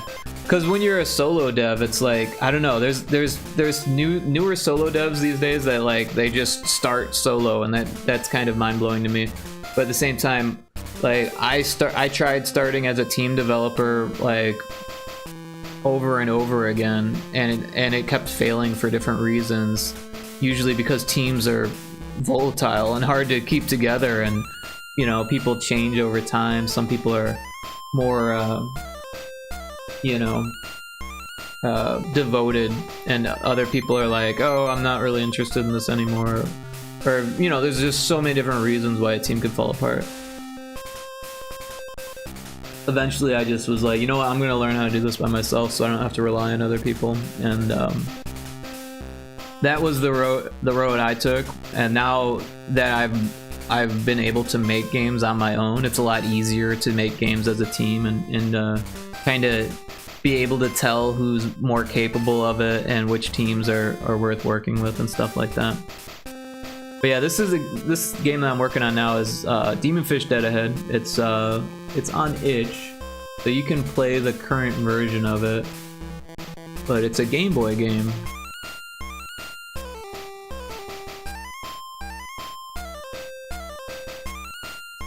And yeah, so now I turned into a demon fish, but there's the link for it on itch.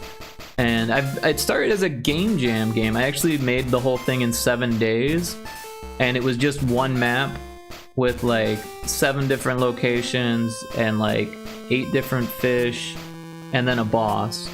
And then I doubled that, and that's the version that's up there now. And now I'm doubling what's on there now. So there's gonna be 4 levels, 32 fish, and 4 different bosses. Ooh, that's a good point. Yeah, so like when you're starting out and you find other people that are starting out, like it's kind of a recipe for disaster. I'm not saying that it can't happen, but like the first programmer that I worked with doesn't even make games anymore. He was taking a class to learn how to make games, and we got it working, so he got a grade on his class, so he could turn in the project for his class. And then he's like, you know what, I'm done. And I was like, well, can I like, you know, keep working with this? And he's like, nope, I don't want you to steal my code. And I literally went online and found the exact same tutorial that he was using and copying and pasting the code from. So it's like, it was kind of ridiculous in my eyes. But yeah, then the next few people that I worked with, they just had ideas and they didn't know how to make games at all. And one of them was going to try to learn, and then he just didn't. The other one was like, he had this idea to make it like a 1-button game and just make it like basically a visual novel with art, and that quickly lost steam. The idea wasn't that great, you know? Then later it was like, I found a developer, a programmer in Australia that I was working with for a good like 3 or 4 months, but the project was like a sugar glider side scroller where you glide everywhere, and like a little like a collectathon thing, and we were gonna make it for like a mobile game. And then eventually I had done some market research on it and realized that it just wasn't going to work. There was like a whole bunch of games out there that were just like that didn't sell, and I had like at least like a year's worth of work to work on this game, like without pay, in order for it to have all of the art in it. And the programmer was like, I'm already done, you know, we're just waiting on you. And I was like, man, this isn't gonna sell. We need to like pivot, you know, come up with some new mechanics for it and some hooks and stuff like that. And I came up with all these ideas, you know. I was like, what if the squirrel is a time traveling eco warrior and has this backpack with a gun? And the guy's like, no, I don't want to do any of that. We're not doing that. So I was like, well, I don't know what to tell you. I'm not gonna sit here for a year making artwork for a game that's not gonna sell just so you can use it as a portfolio project. He's like, well, you could use it as a portfolio project too. I was like, I'm not looking for another portfolio project. I'm looking to make money off of this. If I'm gonna spend that much time, I need to make some money off of it. And then we kind of parted ways, and like 3 or 4 years later, maybe 5 years later, he hit me up on Facebook, because that's where we knew each other from, and he's like, you know, like, hey man, I just want you to know that I'm not upset with you about that or anything like that, you know. And so we're still cool.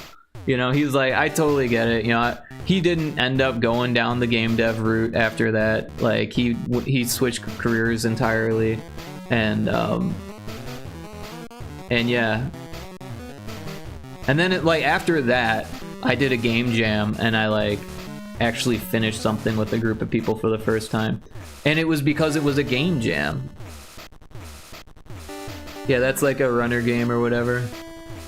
A little bit. It wasn't. It was It was more of a side-scrolling platformer, but there was no hooks to it. It was just like gliding was the only hook, and then you find fruit, and it wasn't very fun.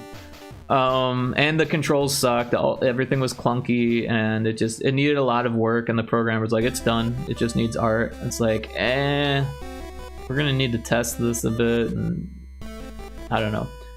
Anyway, so I made Light Switch Crusader with a group of 2 other people. It started with 5 people, but 2 of them dropped out the first and second days of the game jam. And then, so it was a 72-hour game jam. So by the 3rd day, me and this programmer had made the entire game. And then this guy did 1 song for the music, and that was what they did. But that game's actually still up, and it still gets plays every once in a while, which is kind of funny, because that was from 2017. So was that like 8 years ago, and it still gets played? That's kind of interesting. A couple of my friends have been telling me to make a sequel of it, but I don't think I'm gonna. And then right after that, I started working on Retro Spaceball, which I've been working on for, I don't know, 7 years or something like that, 8 years now. And it just isn't getting done at the rate that I'd like it to, or that its fans would like it to. And I'm still working on it really slowly, but I like working on stuff that is easier to finish these days. And I've been really into Game Boy development, so I've just been pumping out Game Boy games. Also, I made a game with another team that I actually managed the team for that one. It was Little Screamies. And that one's actually going to be in Steam Screamfest this year, so that's pretty cool. We just got the asset pack for that. Oh, neat. Yeah, I can show you Little Screamies if you haven't seen that yet. I don't have a link for it, but I can drop it in chat. Oh, I can't even spell it.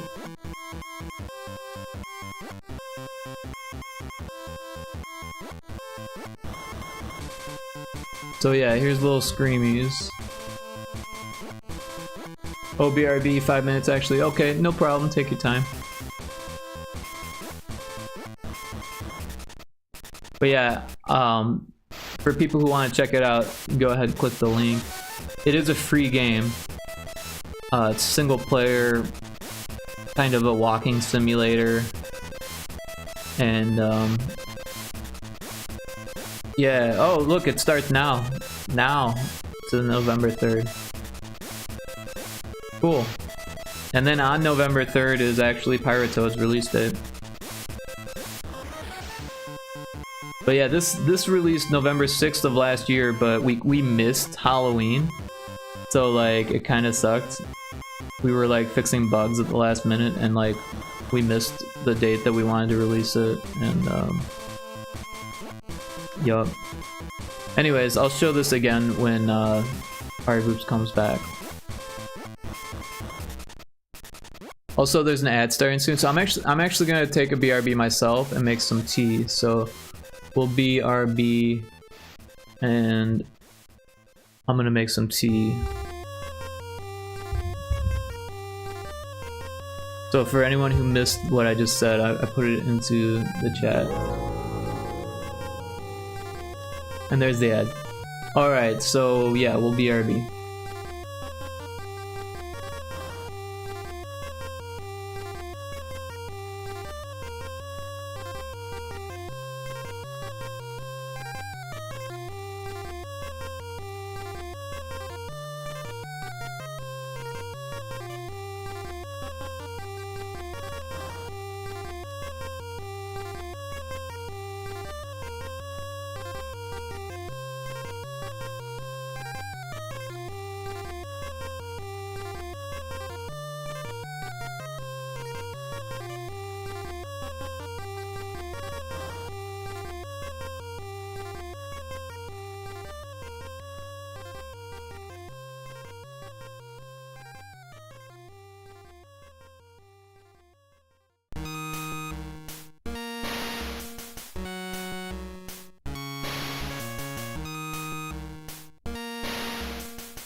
Alright, I am back with my tea, and yay, Ari Boops is back too! Yeah, sorry for that. I ran out of tea, and then the ad break happened, and then had to get my tea fix in there. But yeah, Ari Boops, if you're still around, here is Little Screamies.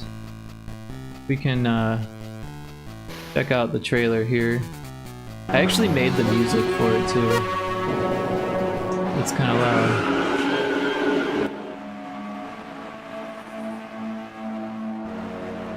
Yeah, I actually made the trailer. I made a lot of the art. I was the manager for the team. I actually hired most of the team, everyone but one person. A lot of the, like, I don't know, decision making behind the, like, I don't know, a lot of the decision making I had a hand in, but a lot of it was kind of up to the team also. But yeah, I did a lot for this game. But it was a team game. We did have help from I think 6 people total.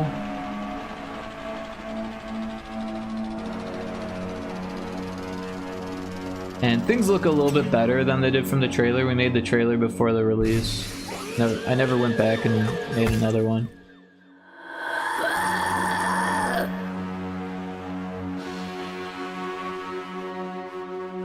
But yeah, we're excited to finally get this game into this Steam Scream 4 Fest, because we kind of missed out on all of that last year when it released.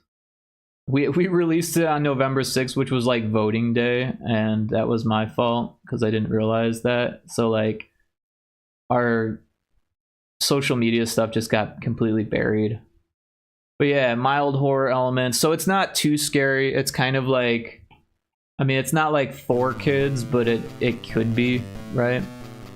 but it's also like adults might enjoy it too. Spooky chases, jump scares, charming characters, hidden secrets, easy to understand puzzles, collectible lore, grab and toss physics objects, interesting and unique story, respects the player's time, approximately 40 minutes in length. Indiana Crones, ayo! Everyone should check out Indiana Crones' stream. They've got, or they play games with me. I watched that movie Weapons last night. I don't know that one. Uh-oh. Start it over. What's Weapons? I've never heard of this movie. Should I look it up?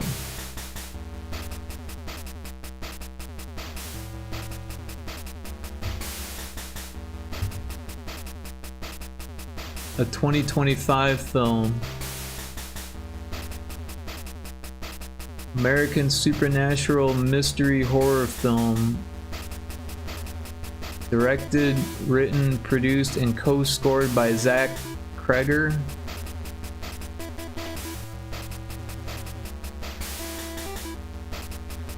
Stars an ensemble cast including Josh Brolin, Julia Garner, Alden Ehrenreich, I can't pronounce that name, Austin Abrams, Kerry Christopher, Toby Huss, Benedict Wong, and Amy Madigan.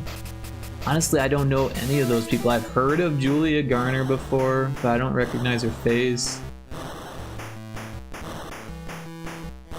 I don't recognize any of these people.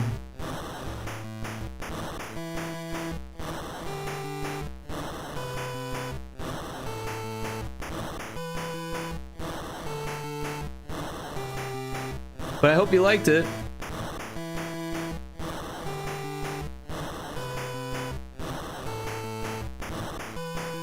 I don't know, it's a scary movie that came out this year. Not a fan myself. Oh, you didn't like it? I'm sorry to hear that. You know what movie I think you might like? That I don't know if you like scary movies or not. But there's a movie that came out earlier this year called Ash. And Aaron Paul is in it from Breaking Bad, and the director is Flying Lotus, who is a awesome DJ that I've seen like 3 times. Anyways, I won't put it on the audio. I guess we probably could.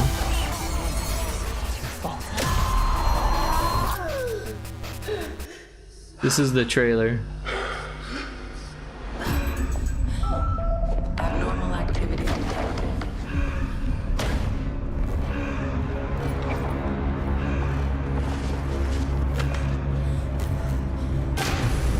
But it's got a bit of a No Man's Sky vibe to it.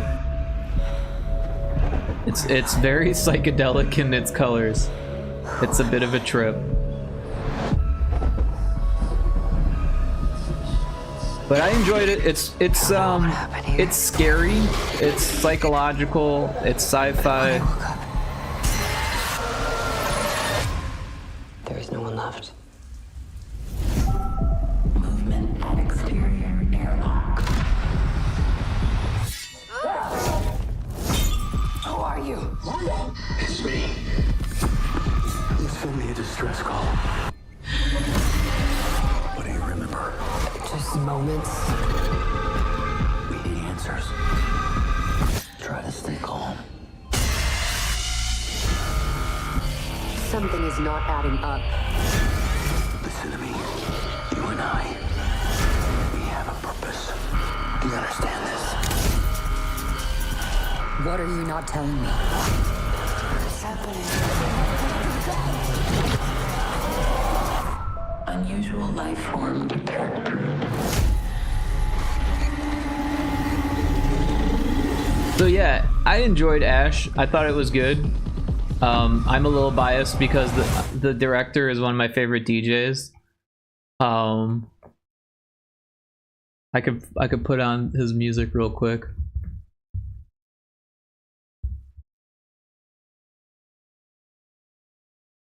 It'll get muted or whatever, but that's fine.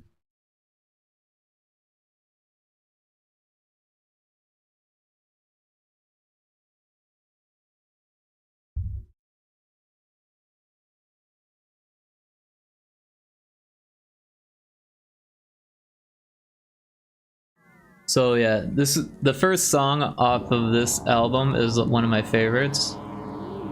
It's 1983 is the name of the album, and 1983 is the name of the song. Also, Pet Monster Shot Glass is really good.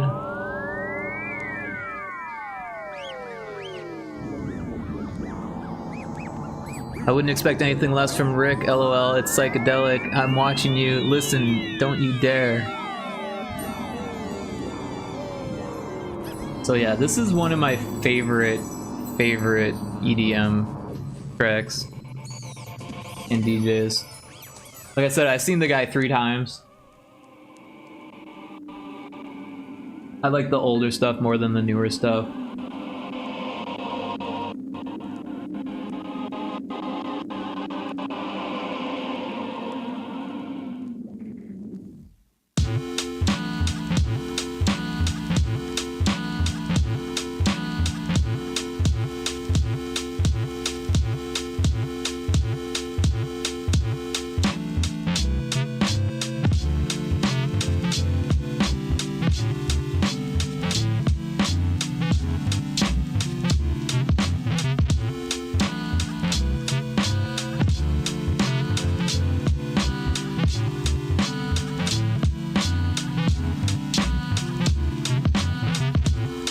You ever listen to Zingara, Grizz, or Subtronics? I've heard Grismatic. I don't know Subtronics or Zingara.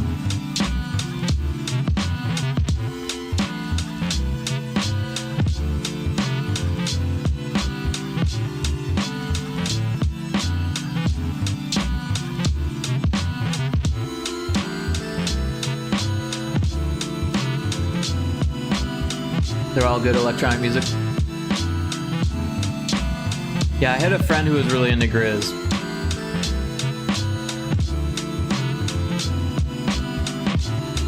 Yeah, I remember when I saw this band or this guy, Flying Lotus, this girl who like didn't know where she was or something behind me was like, "What the fuck is this? Lounge music?" It's like this is Flying Lotus. It's kind of loungy, yeah. Grizztronics is Grizz and Subtronica. Ah, okay, interesting.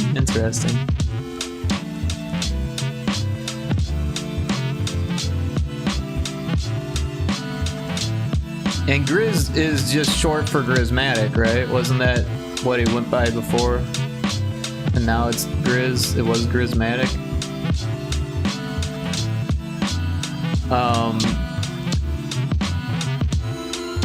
I believe so. Okay, yeah, that's what I thought. I was gonna say something else, now I forget. Oh, about Flying Lotus. So, you guys probably, for the most part, remember old school Adult Swim, where they had the black screen with the white text, and they called it, like, the bumps, right? In between commercials and the cartoon, they would have, like, this little bump, and they would play really trippy lounge music. That was Flying Lotus.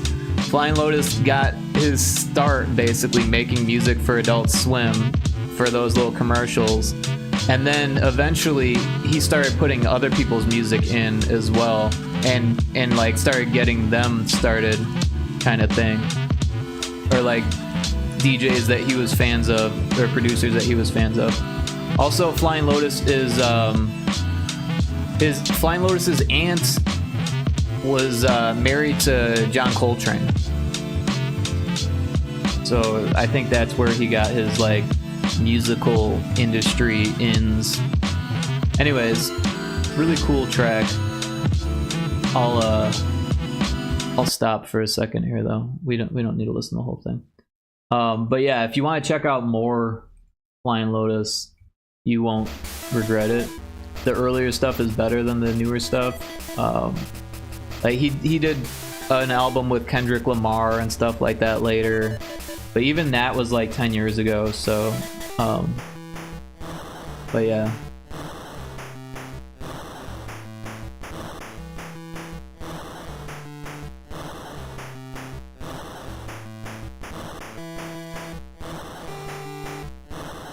But yeah, so we got our giant spider here.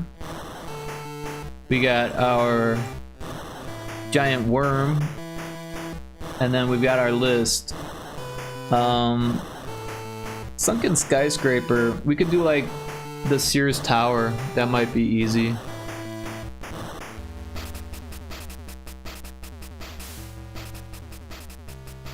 Maybe we'll put it like right here. Or maybe somewhere else is better. I don't know. Maybe right here.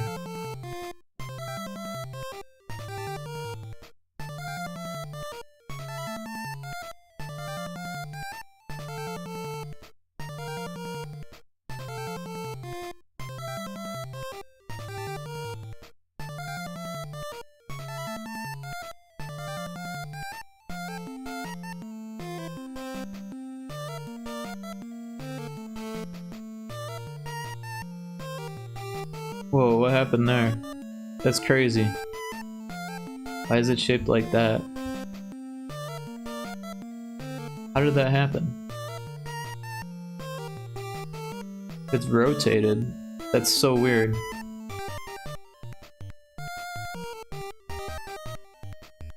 Oh, look at that. 45 degrees. I never saw that before. That's kind of cool, actually. We could make a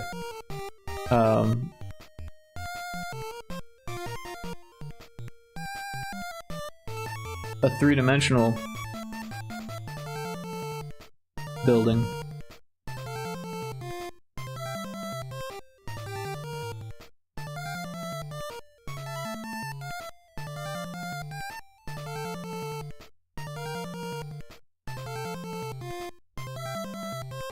Well, that doesn't really fit as well.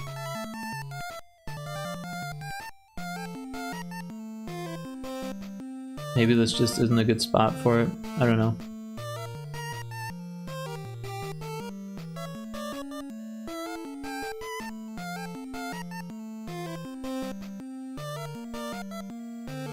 But yeah, honestly, I'm not like a huge horror fan either. I used to be more when I was younger. But there are some horror movies that I still enjoy. Also, when I was in high school, I got really into like making fun of like cheesy horror movies with like a group of people, kind of like Mystery Science Theater 3000. Jump Space got an update today. Cool.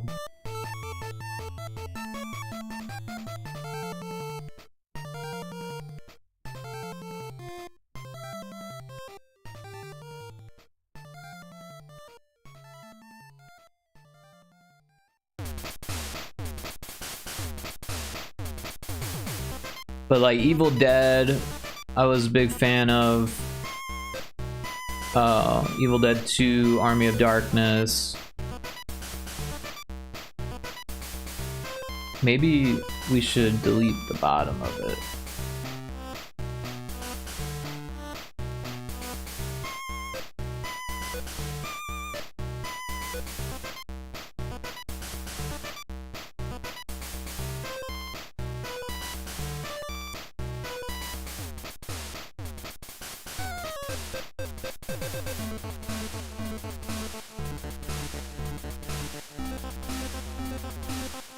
But yeah, we used to watch like Redneck Zombies and like shit like that, and just like make fun of it as we were watching the film, and that was always a lot of fun.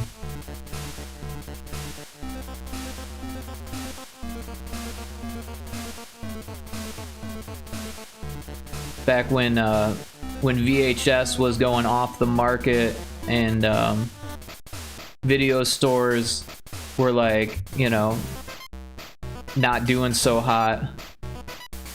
They were selling their VHS for like $1 a piece. And the only things that were left were like these terrible B-rate horror films. And we just had a heyday. We would go in there and spend fucking $40 on fucking shitty movies. And then we would like just get drunk and watch them on the weekends and make fun of them.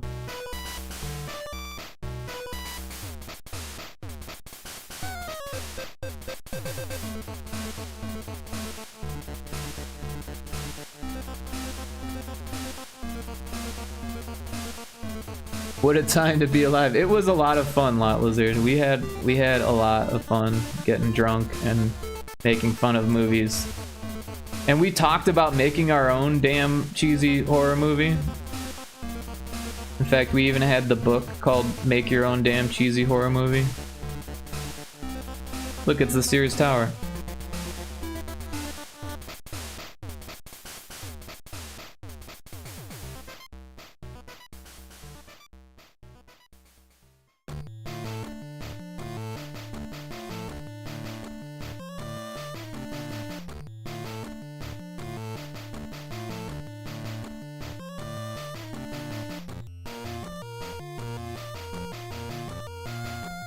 I don't know if it looks like it though.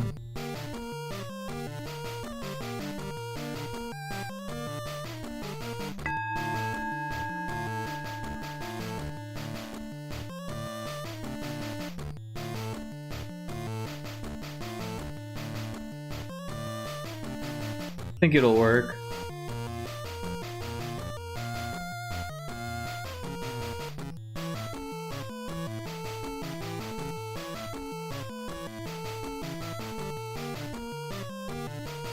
Why is the caps lock on?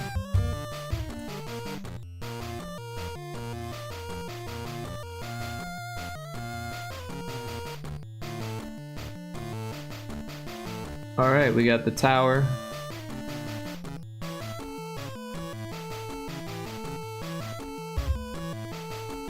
A giant sea serpent. Now this has to look different than the Loch Ness Monster.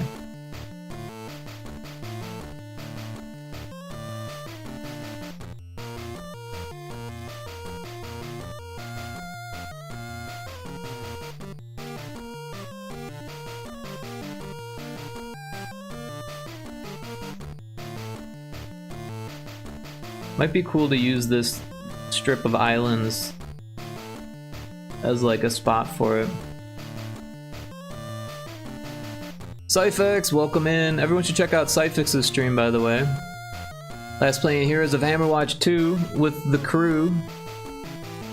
But I hope you're doing well, Cyfix. Welcome in.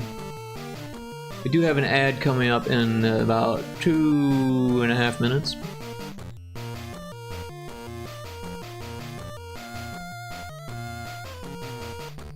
Thanks, you're welcome. Thanks for dropping in.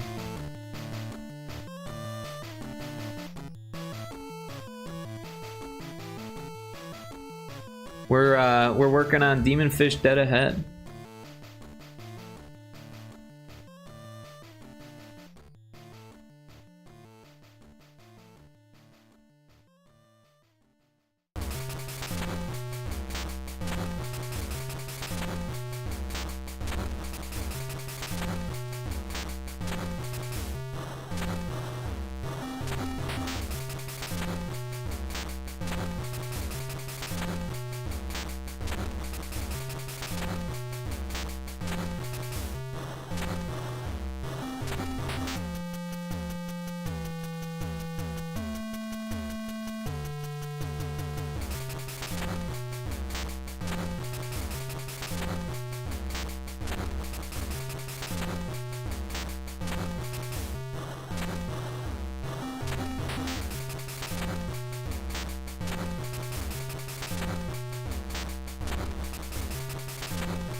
Maybe symmetry would help here.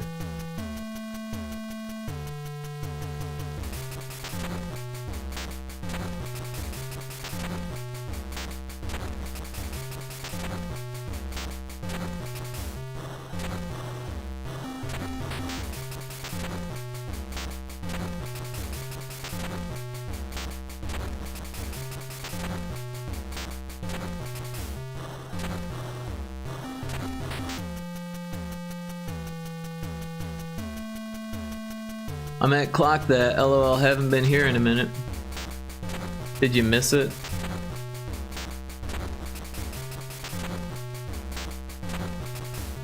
Clock That is kind of pimp though, also.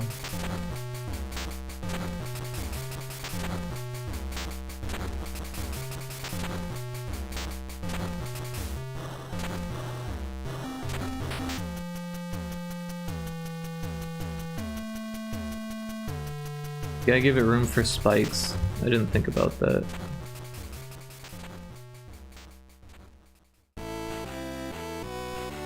Spikes are so hard to draw too.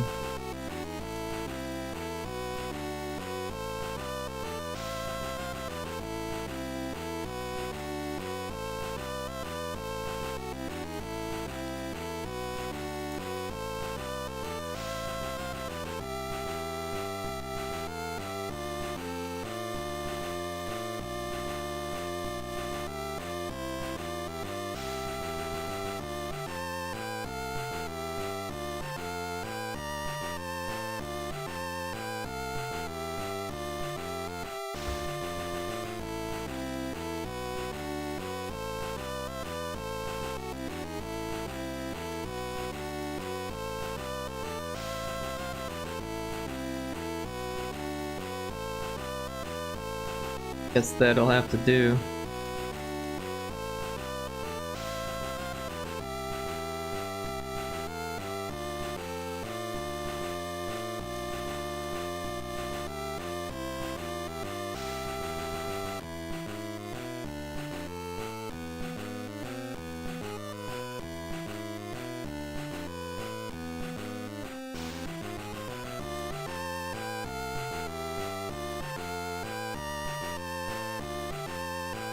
I still miss the Trap House Stadium, the OG Clock House, lol. Then 3 later we got a lit clock that. Yeah. We do have an ad coming up any second here. Sorry for that. I'm gonna keep working through it, but we'll see you on the other side. Should only be a maximum of 2 minutes or so.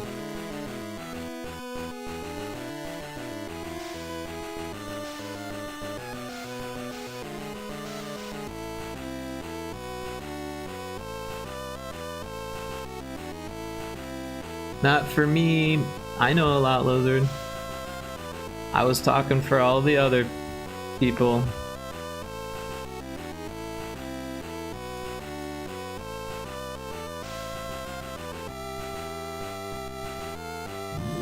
I'm still here. Right. Cyfix has Twitch Turbo.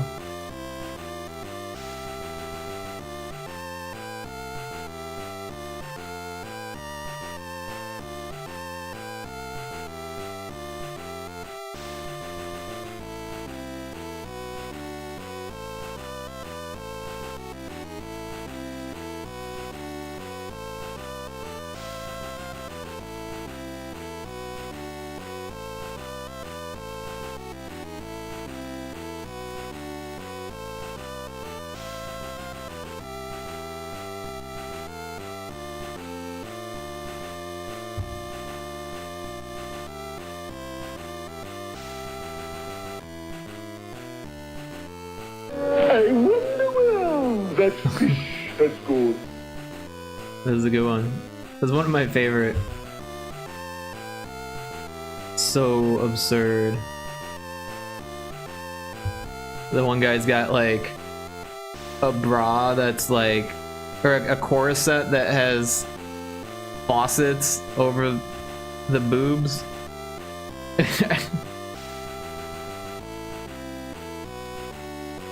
I wonder why that fish is gone.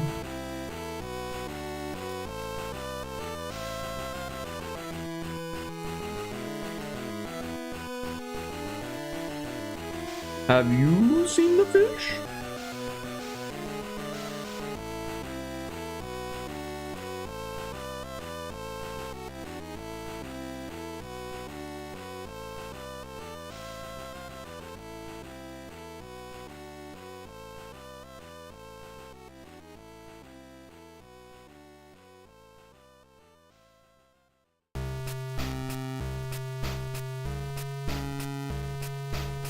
Oops. Sounds like we're back from the ads. Sorry for that, everyone. We're coming back from the ads. I can never tell when we're actually back.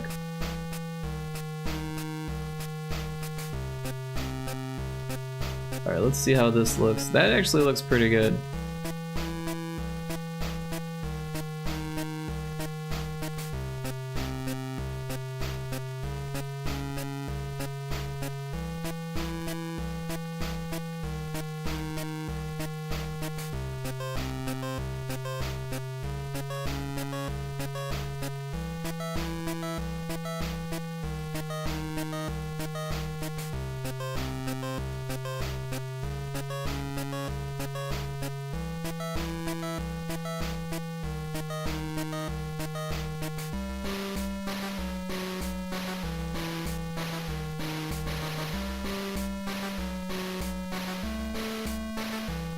Lot Lizard, you're winning so much from the jump game, and I don't know how. I don't know.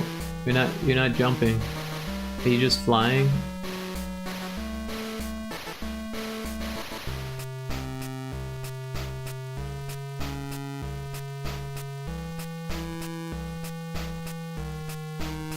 We'll just drop bombs on everybody. So what? LOL, I'm not doing anything.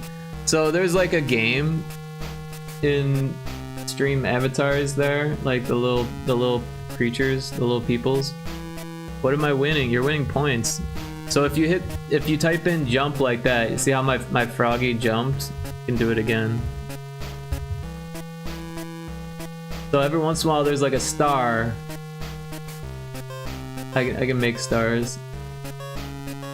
Oh, Taco's here. Taco got some stars.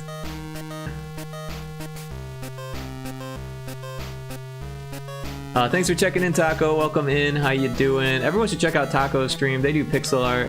They are a fantastic streamer, and they do a wonderful job making art. Oh wow! Thank you so much for the resub. 5 months already. Jeez. That's very, very kind of you. Lizard, you're winning the jump game. I don't know how, but you are. Well, that time everyone jumped because it was a celebration. But yeah, we're working on another level for Demon Fish Dead Ahead here. We finished this one today. We've got a sand dollar. We've got some exposed coral reef. We've got this turtle over here. We've got a oil rig. We've got a hermit crab, a massive hermit crab. We've got a massive slug.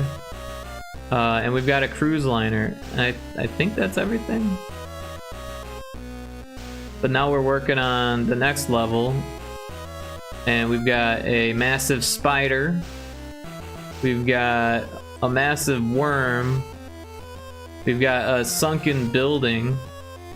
And now we're making a sea monster. In the classic sense. Heck yeah, more demon fish. How the fuck am I winning? LML, that's hilarious. I've never done it. Yeah, I think that last time you jumped because of the celebration, and you just managed to be next to a star. Unless there's something else going on. Could be something else going on. Every once in a while I see other people winning just from existing.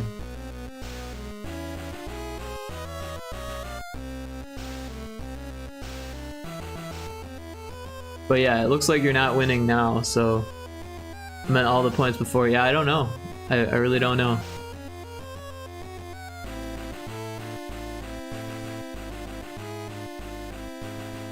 I missed. I managed to miss with all of those. I got 2 that time.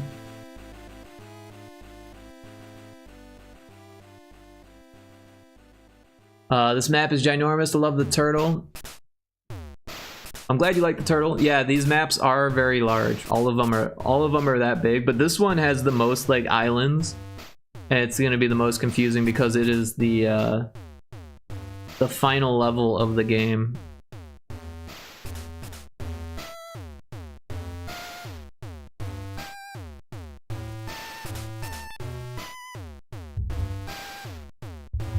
I hope you've been well, Taco Crepe. It's good to see you. My sleep schedule's been a little normal, so I've been missing out on your streams. Hey, wait, what happened here? This one is off by a pixel. Why is that?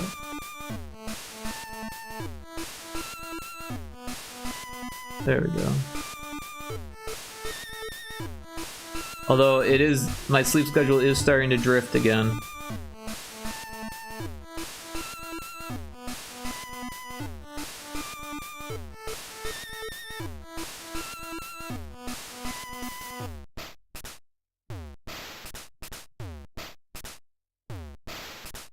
Just came back from a long trip and brought back the flu with me. But hey, my sleep schedule is so normal right now. It's currently 9 a.m. over here. Oh wow. Well, congrats on fixing your sleep schedule. Sorry that you got the flu. Also, I hope you had fun on your trip. I kind of forgot about that you were on that trip, but now I remember you mentioning it before, so I hope it was fun.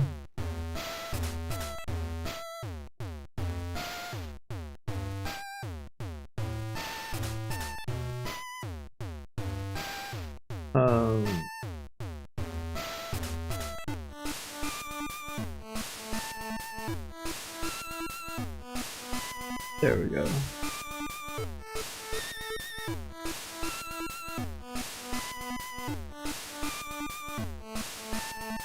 Nine 10 p.m. here. We're exactly 12 hours apart. Yep, oh no, I'm in the future.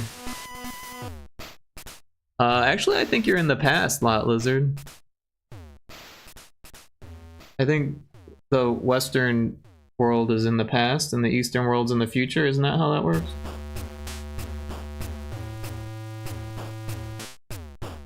What day is it there, Taco Crepe? Is it the 28th there? Because it's only the 27th here.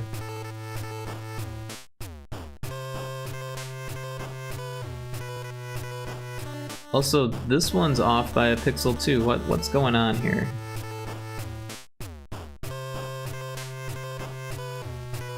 Yeah, we're from the east, currently 28th of October for us. See, yeah, we're in the past, Lot Lizard. You wish we were in the future.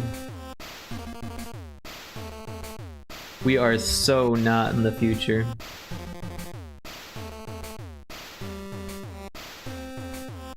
Electric Mindset, welcome in. Just lurking, but enjoying some tunes. Cool, cool. I'm good to see you. Or it's good to see you, and I'm glad to see you lurking. Even if you can't chat, I understand how it goes. Great to see you here. Everyone should check out the Electric Mindset stream, by the way. They've got an awesome stream. They play a lot of indie games. They were playing Pyrotoad recently. They played so many Steam Next Fest games. I don't even know. It was like over 100, wasn't it? Thanks, dude. Hope you had a great day. Yeah! Got a bit of a late start. I was playing D&D late last night, so slept in a bit. But it was worth it. It was fun.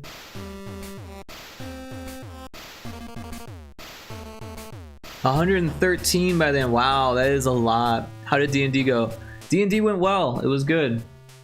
I killed a mimic. That was fun. I killed a water elemental. That was also fun.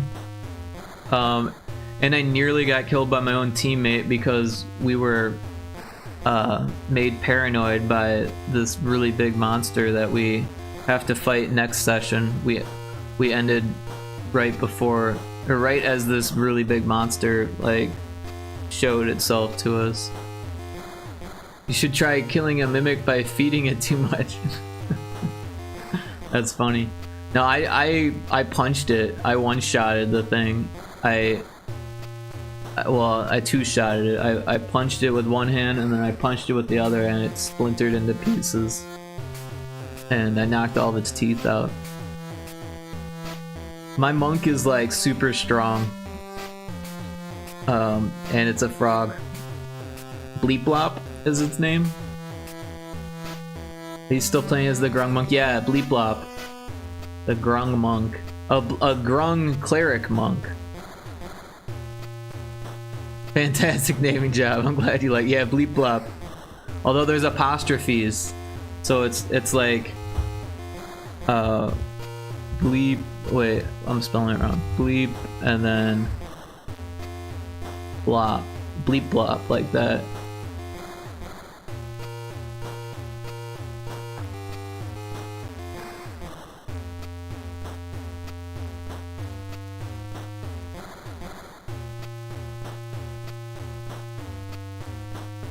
But yeah, I've been having a blast playing with this group. My mod Cryptic, who I can shout out.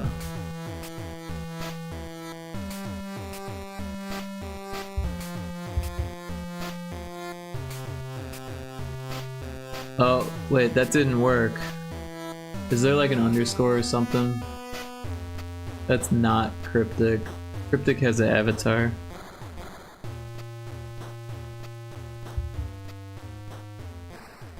We'll get to the bottom of this.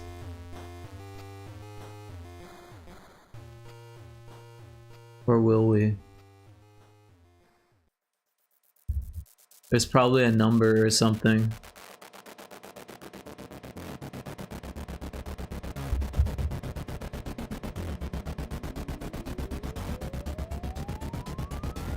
I should just go on Discord and find out.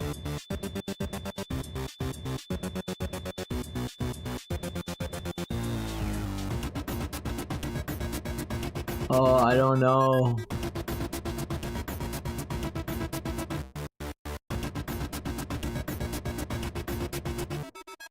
How is it so hard to find out his name? There's like a million cryptics on Twitch. Oh, PK3, that's what it is. Cryptic PK3. Yes, okay. Let's try this shout out one more time.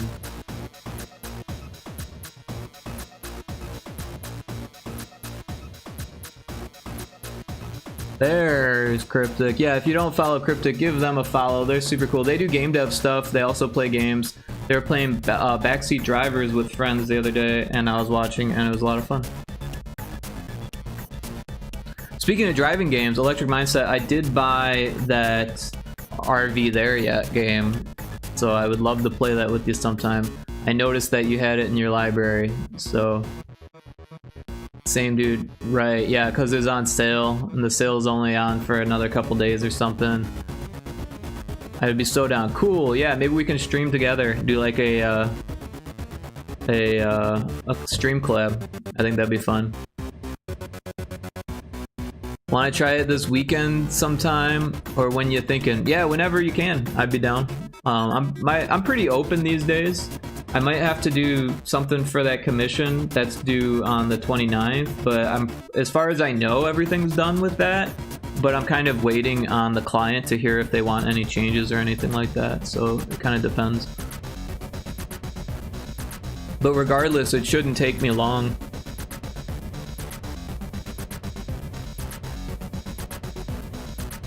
Alright, so now I need to figure out a head for this thing. We'll call this Sea Creature. Yeah. I'm gonna make a new layer and we'll just call this box. And just like before, I'm going to draw a box so we can see where I can put stuff.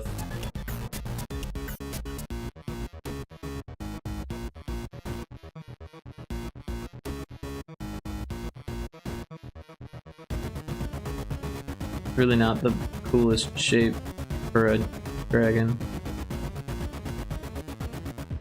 Maybe we could just take up this.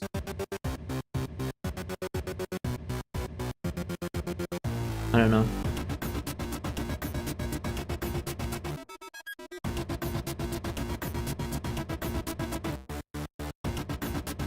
Kind of defeats the purpose of the box here, but yeah.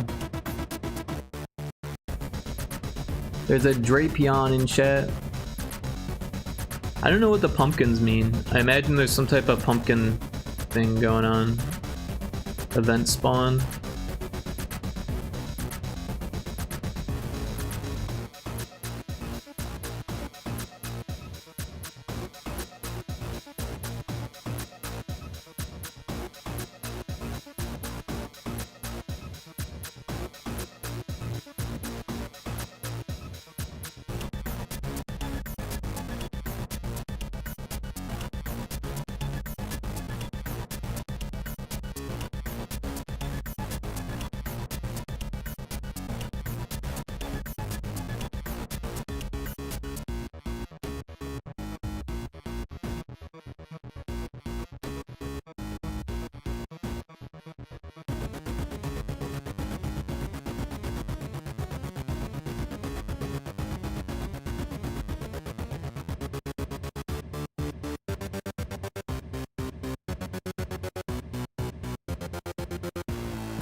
It looks like a sea creature, but it's not very scary.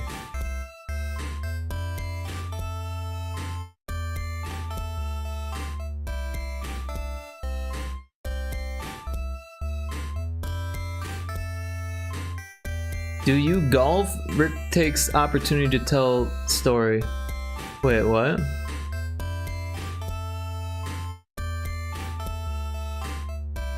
Are you prompting me to think of a golf story?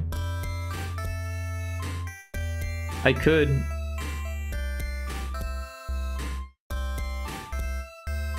Is it story time, Lot Lizard? Is that what you're saying?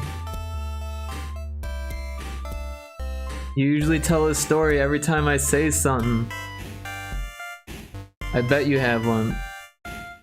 I was under the impression you liked my stories, so that's the reasoning behind that. But now I'm self-conscious about telling stories to Lot Lizard because she'll make fun of me. They're fascinating.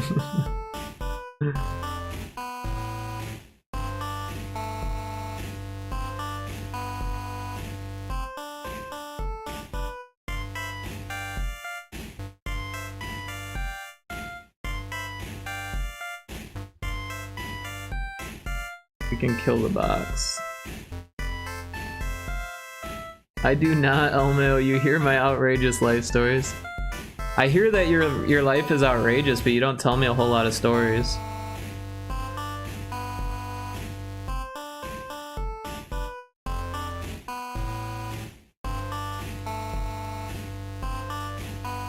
Whoops.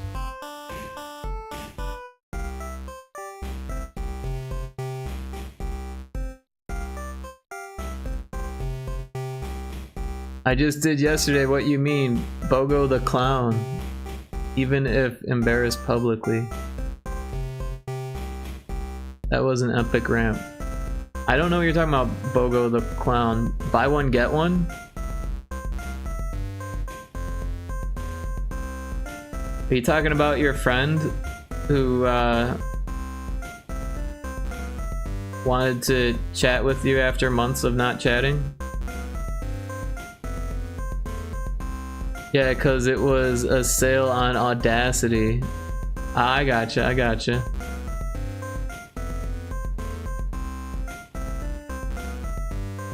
You're calling him a clown because he was a joke. I gotcha. I see what you mean there. I'm picking up what you're putting down.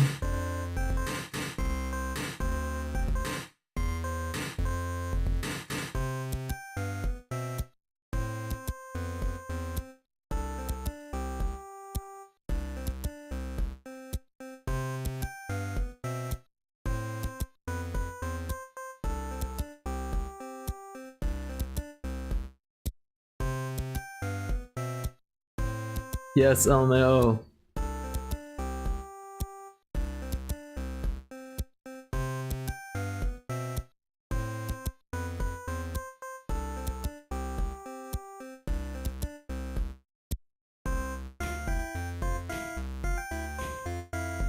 He's in my phone as Bogo the Clown. See, now I'm from Chicago where we had Bozo the Clown. And not to get into a story, but when I was a kid, everyone wanted to be on the Bozo show because it was like a public access show, right? And for show and tell, this girl brought in a video of her being on Bozo, and she had the opportunity to play the Bozo bucket game, where you throw a ball in the buckets that get further and further away, and she did not win. And I remember thinking, man, if only they had chosen me, I would have won the Bozo bucket game. And then I was like, man, imagine how embarrassed she must be. She had the opportunity to play the Bozo bucket game. If you got all of the buckets, there was a crisp $50 bill in the last bucket. Imagine what you could do with 50 buckets in the late 80s, early 90s. That's why I said that. LOL, BOGO, Bozo, hello. So I changed it to BOGO because it was buy one get one free Audacity Day. See, I knew I'd get a story. I gave you the story because you were asking for one. Also, my grandpa was a golf pro. I don't really have a story though. I used to live on a golf course. That's kind of like a story. We used to hit balls into the golf course. Also, we used to collect balls from the golf course and then sell them to people. We would set up shop just outside the golf course and sell balls. And people would be like, how much are they? We'd be like, 4 for $1. But we would go collecting golf balls in the early spring because the creek would overflow every year, and all these balls would get stuck in like the bushes and brush, and all you had to do was kick it. You just kick the bush, and like, I don't know, 3 or 4 balls would pop out, and then you kick it again, and then like 2 or 3 would pop out, and you kick again, and you get like 1 or 2 more, and then you just go on to the next bush and kick that bush, and it was insane. So many golf balls.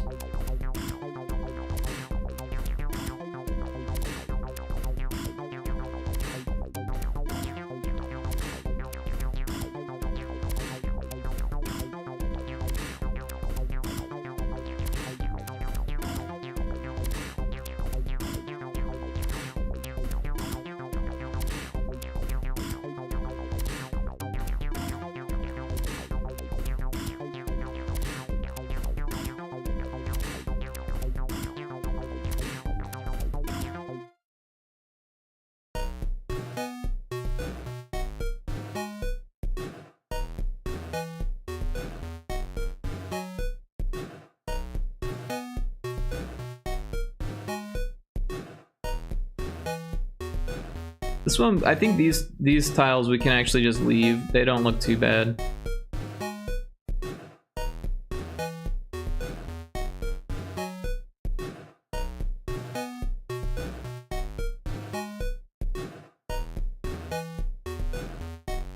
Alright, we got our dragon. It's a big one. Our sea serpent. It's kinda cute, but that's okay. Not everything needs to be terrifying in this game. We've already got a massive spider and a massive worm.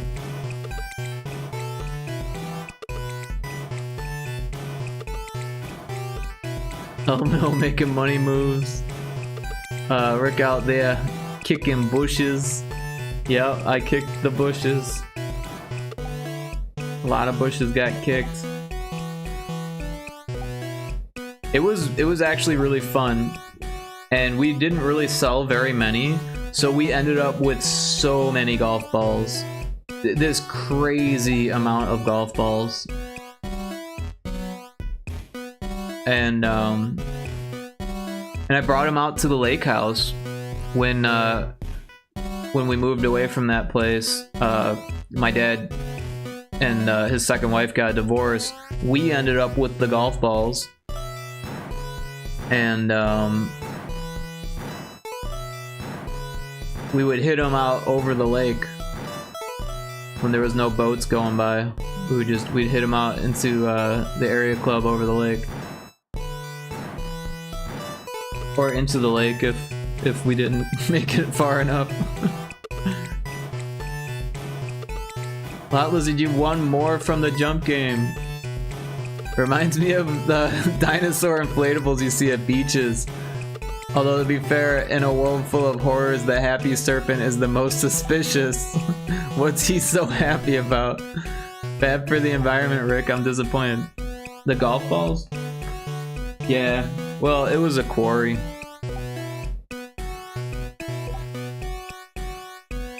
There's like dead bodies and shit. No, actually, it's one of the cleanest lakes in the state. Although they did find dead bodies in it.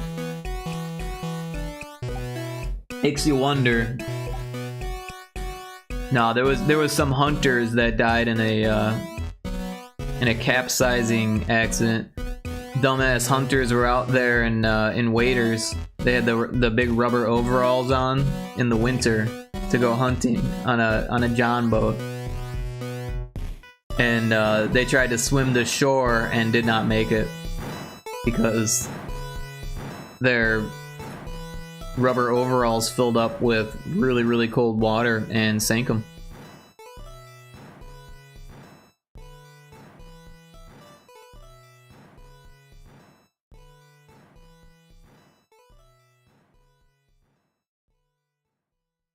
I wonder if this would look better with these not like that. That does look better.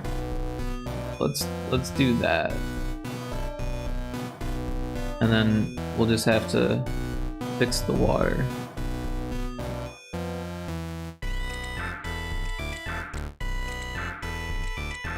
Also this one.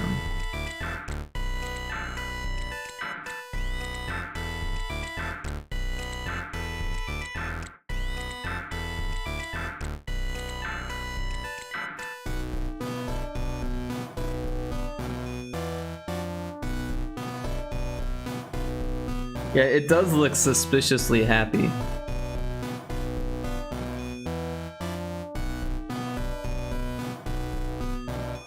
What if we gave it like fangs? Is there room for that? There we go. Now he's got buck teeth. That looks better. It looks less stupid. He still doesn't look scary, but he looks less derpy. Dead bodies and golf balls, top tier. Yup.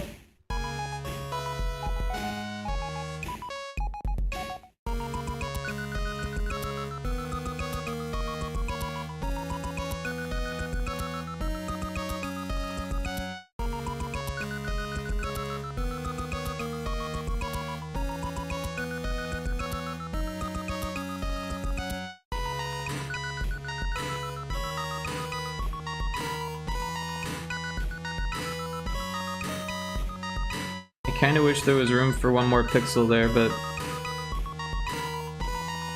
this one would stop that from animating. This one would work. It would make an extra tile there, but that's not the end of the world. But this one can't, unless we scooched this in, which we could try.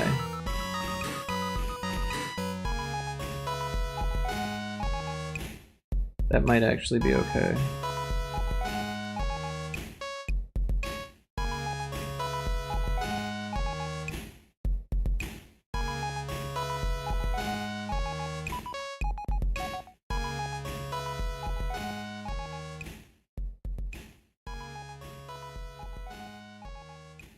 That works. I like it. Saving it.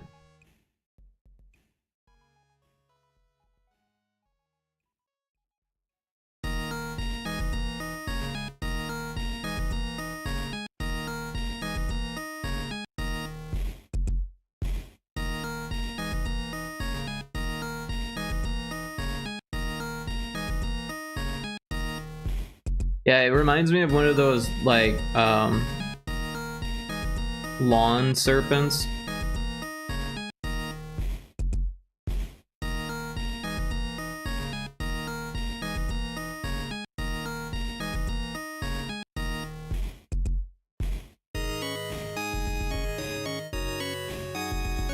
Alright, sea creature down.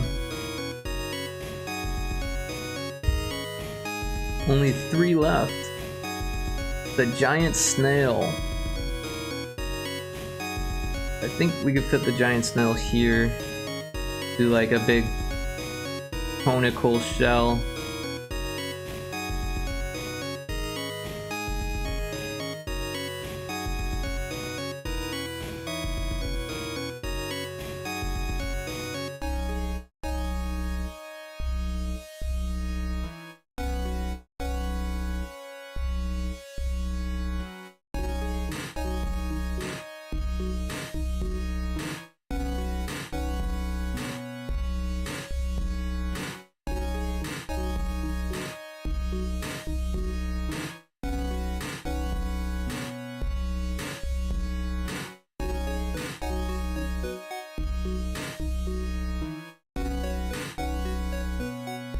course, it needs like a face.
It's a toothy snail.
Rocco, welcome in. How you doing?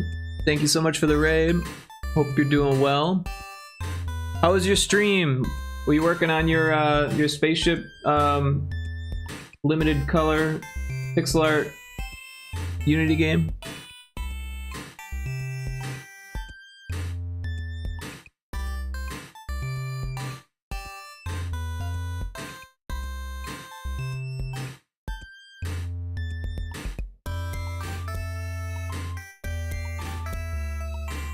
It was good, yeah. More Astral Jolt. Astral Jolt, that's the name of it, sorry.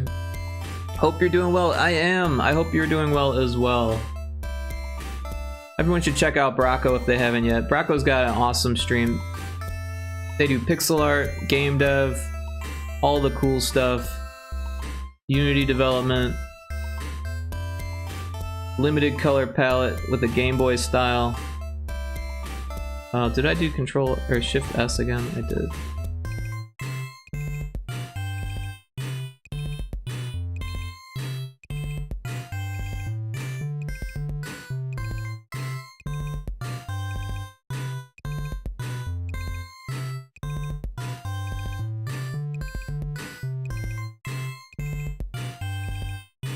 Hoping to get 0.3 up tomorrow morning. Cool.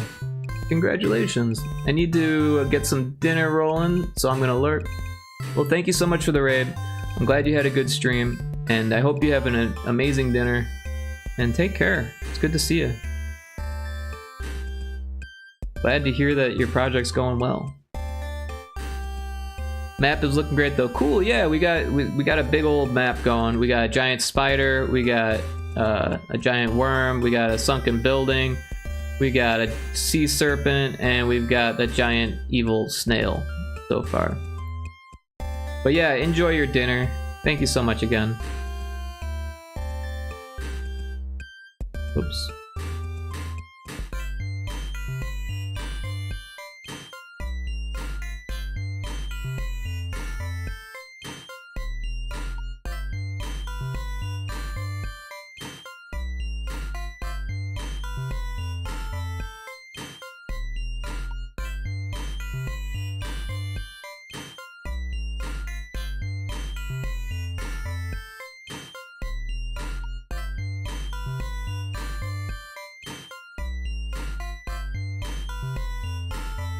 Alright, let's optimize this a bit here. Well, that works for that. And then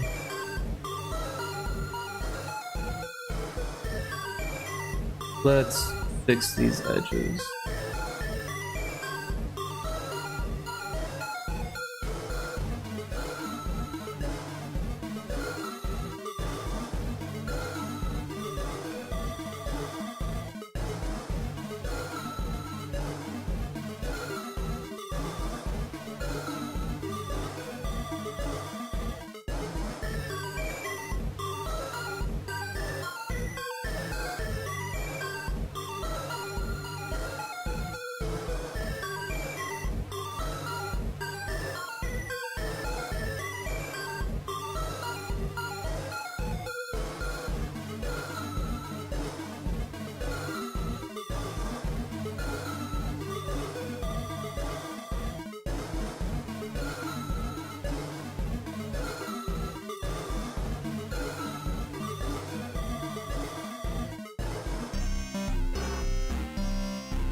That should help the snail stand out a bit.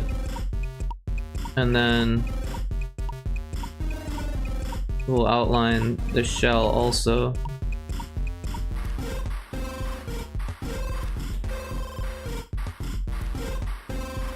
feel like there should be a line back here.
I like it.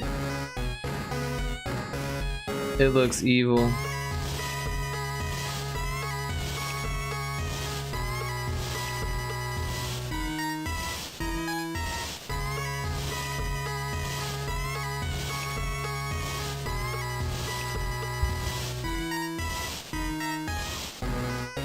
Maybe we should give it...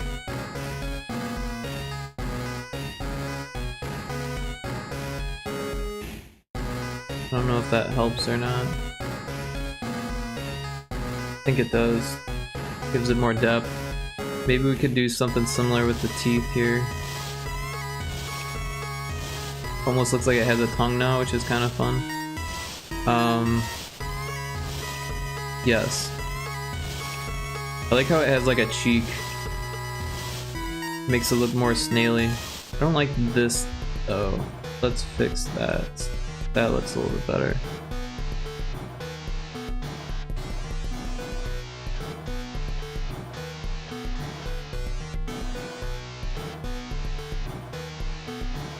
Maybe we can give it some snail texture.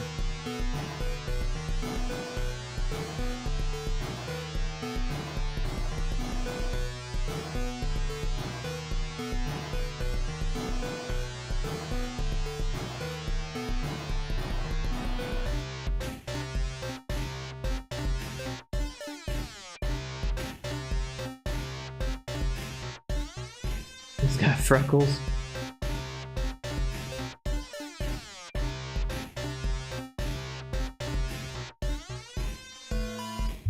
I don't know about the freckles.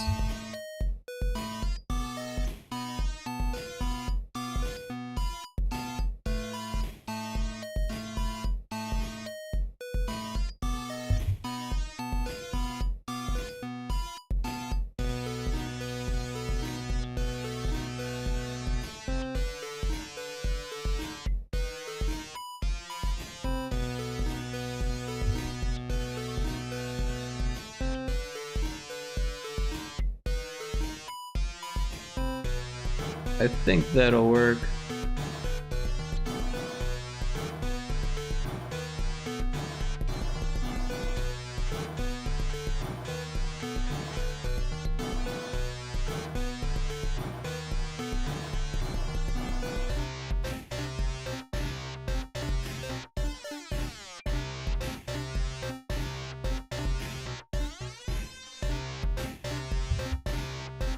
Alright, let's save that.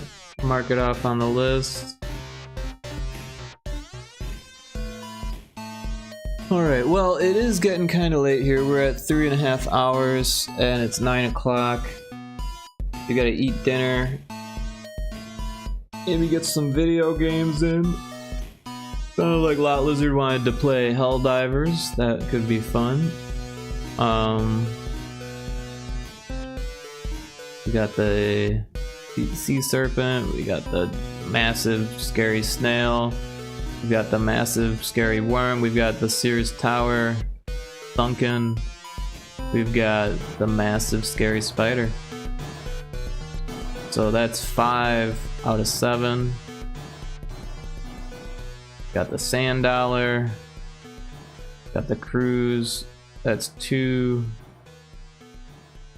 Oh, that one's broken. Why is that like that? Let's fix that while we're here.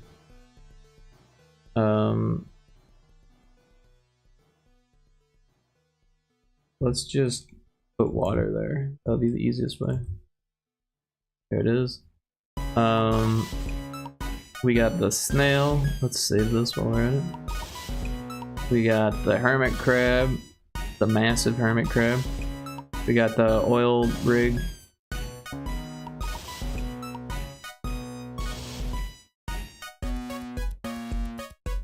You know what we could do with the oil rig is maybe put like a black blob next to it.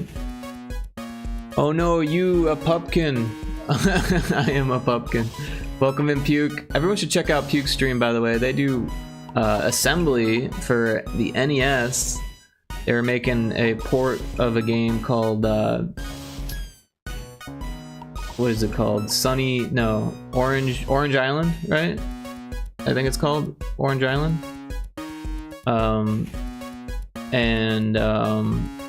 They make Guntner, and they run Battle of the Bits. Yep, Orange Island. Okay, cool. For some reason, I got it confused with what was it? Super Sunny World.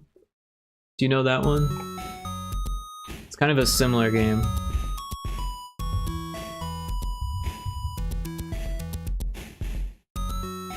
Super Sunny World. It's got a similar vibe to it. That's why I was confused for a split second. Yeah, Super Sunny World is Matt Hewson's SMB clone. Yeah, exactly. Or is it Hugson? Hewson's. Hewson.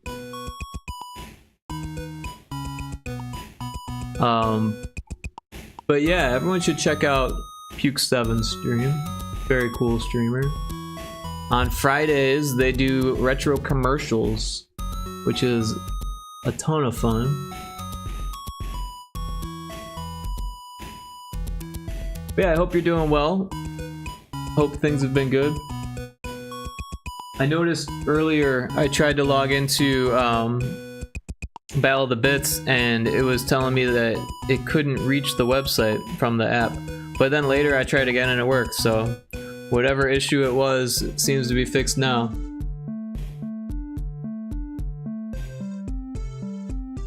But yeah, I tried a few times right when I woke up, and then I tried a few times a couple hours later, and it had the same thing, but then a few hours later then it worked. Almost recovered from getting 4 molars removed last Wednesday. Wow.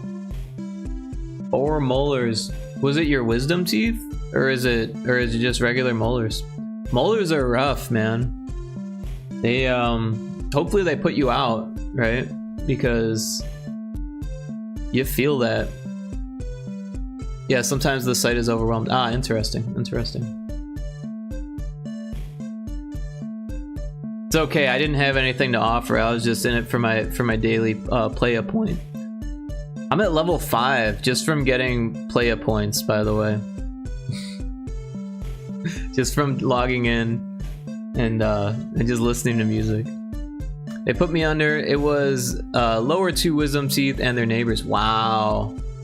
Yeah, that's gotta feel weird in your mouth. Hopefully they gave you something for the pain, because that is rough. I remember I had my 3 wisdom teeth pulled. I only had 3 wisdom teeth, and they pulled them all, and then told me I couldn't smoke cigarettes or weed, and I didn't want dry sockets, but I was a big smoker, so I was smoking through my nose. And then I got a cold. I caught a cold from smoking through my nose. So I don't recommend that technique. Just tough it out. Or quit smoking. Or smoking weed is hard to quit. But you don't want the dry sockets. Had some steroids, but otherwise large doses of Tylenol and ibuprofen. Ah, interesting. They didn't give you an opiate for that. I definitely got opiates for it. And I definitely got addicted to them as well. So it's probably a good thing that they didn't give you any opiates. Damn things are too fucking addictive. They gave me an opiate, but I never needed them. Ah, okay, good call. I basically slept for 5 days. Yeah, that'll happen. What do you think of my giant snail? Not bad, right?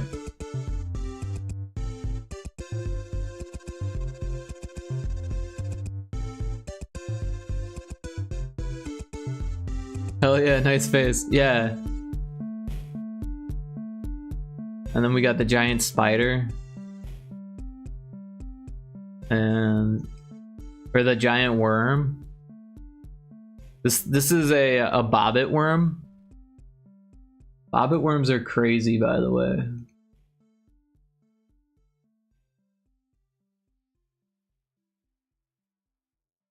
If you don't know what a bobbit worm is, prepare to have nightmares. Because they are creepy little things. It looks like they are ambush predators. And they have like an iridescent shell.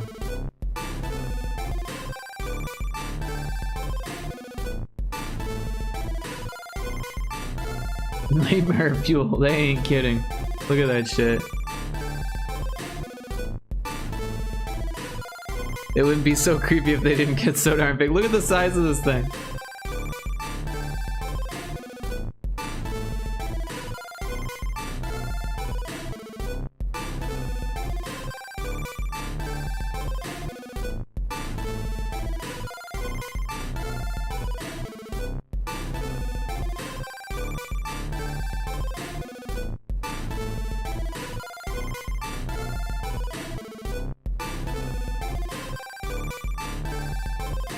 The helpless fish.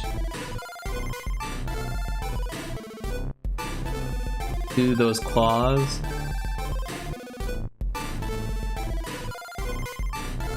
So creepy. What the fuck? It's named after John Lorraine Bobbitt? I hope not.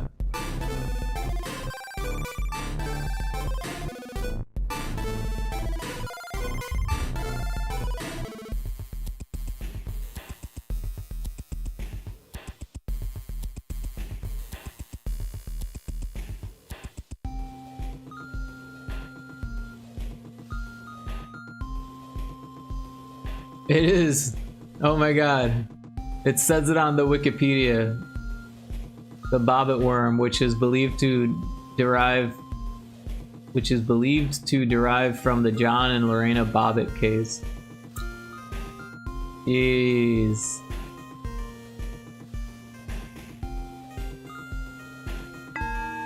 The species is called the sand striker or trapjaw worm. Traces of their burrows have been found among fossils near Taiwan dating back 20 million years. A highly popularized name is bobbit worm. That's crazy. I thought you were kidding. That is real. That is where the name came from, apparently. We do have an ad coming up, and I'm actually getting ready to end stream here. It's about dinner time for me. I'm probably gonna play some Helldivers. Let's see who we can raid.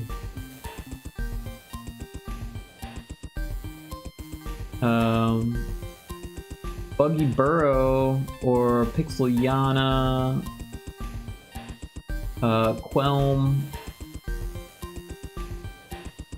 Got quite a few friends that are doing stuff at the moment. No 9 hours today? No, no. Not today. I've got kind of a normal sleep schedule for the first time in a while, so I'm not trying to ruin that. Thanks for the stream, Rick. Thanks, Taco. Appreciate you being here. I have to decide who we're gonna rate. Also, Whitechapel is streaming. So many decisions.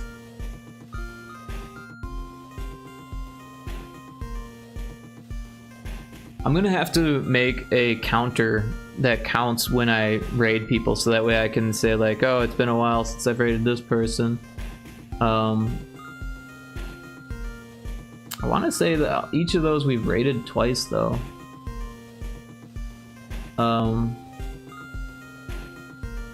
We could raid Sarzak. They're playing they're playing Secret of Mana. I love Secret of Mana. Maybe we should raid Sarzak. They're a really cool streamer. They played Pyrotoad, and they were talking about playing more Pyrotoad, so that's really cool.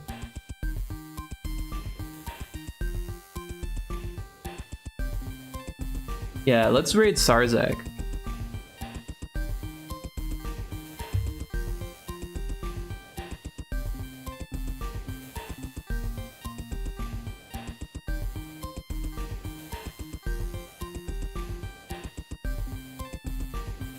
Oh, thank you for the raid message, Taco. Appreciate that. I was just about to write that. So yeah, Sarzak does retro games. They're super cool. They also do some indie stuff. They were happy to play my homebrew game, Pyrotoad. Also, before we go, everyone should wishlist Pyrotoad if they haven't yet. I'm sure all of you have, but we are about ready to release on the 3rd of November. So that's super exciting. Everyone give it a wish list. That will help our sales and stuff. And then Animal Fest is coming up right after we release. GG, thanks Puke, appreciate that. Let's go! Yeah. But everyone grab your raid message and we're going to go say hi to Sarzak.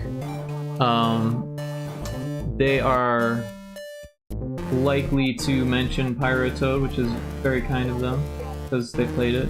So but yeah, and also if anyone plays Pyrotoad, let me know what they think of it, because we're still gathering feedback and stuff like that, so definitely appreciate that. But yeah, thanks again everyone. I appreciate all the raids. Bracco, Ari Boops, you're awesome. Everyone for dropping in, you're all very cool. See you later, bye.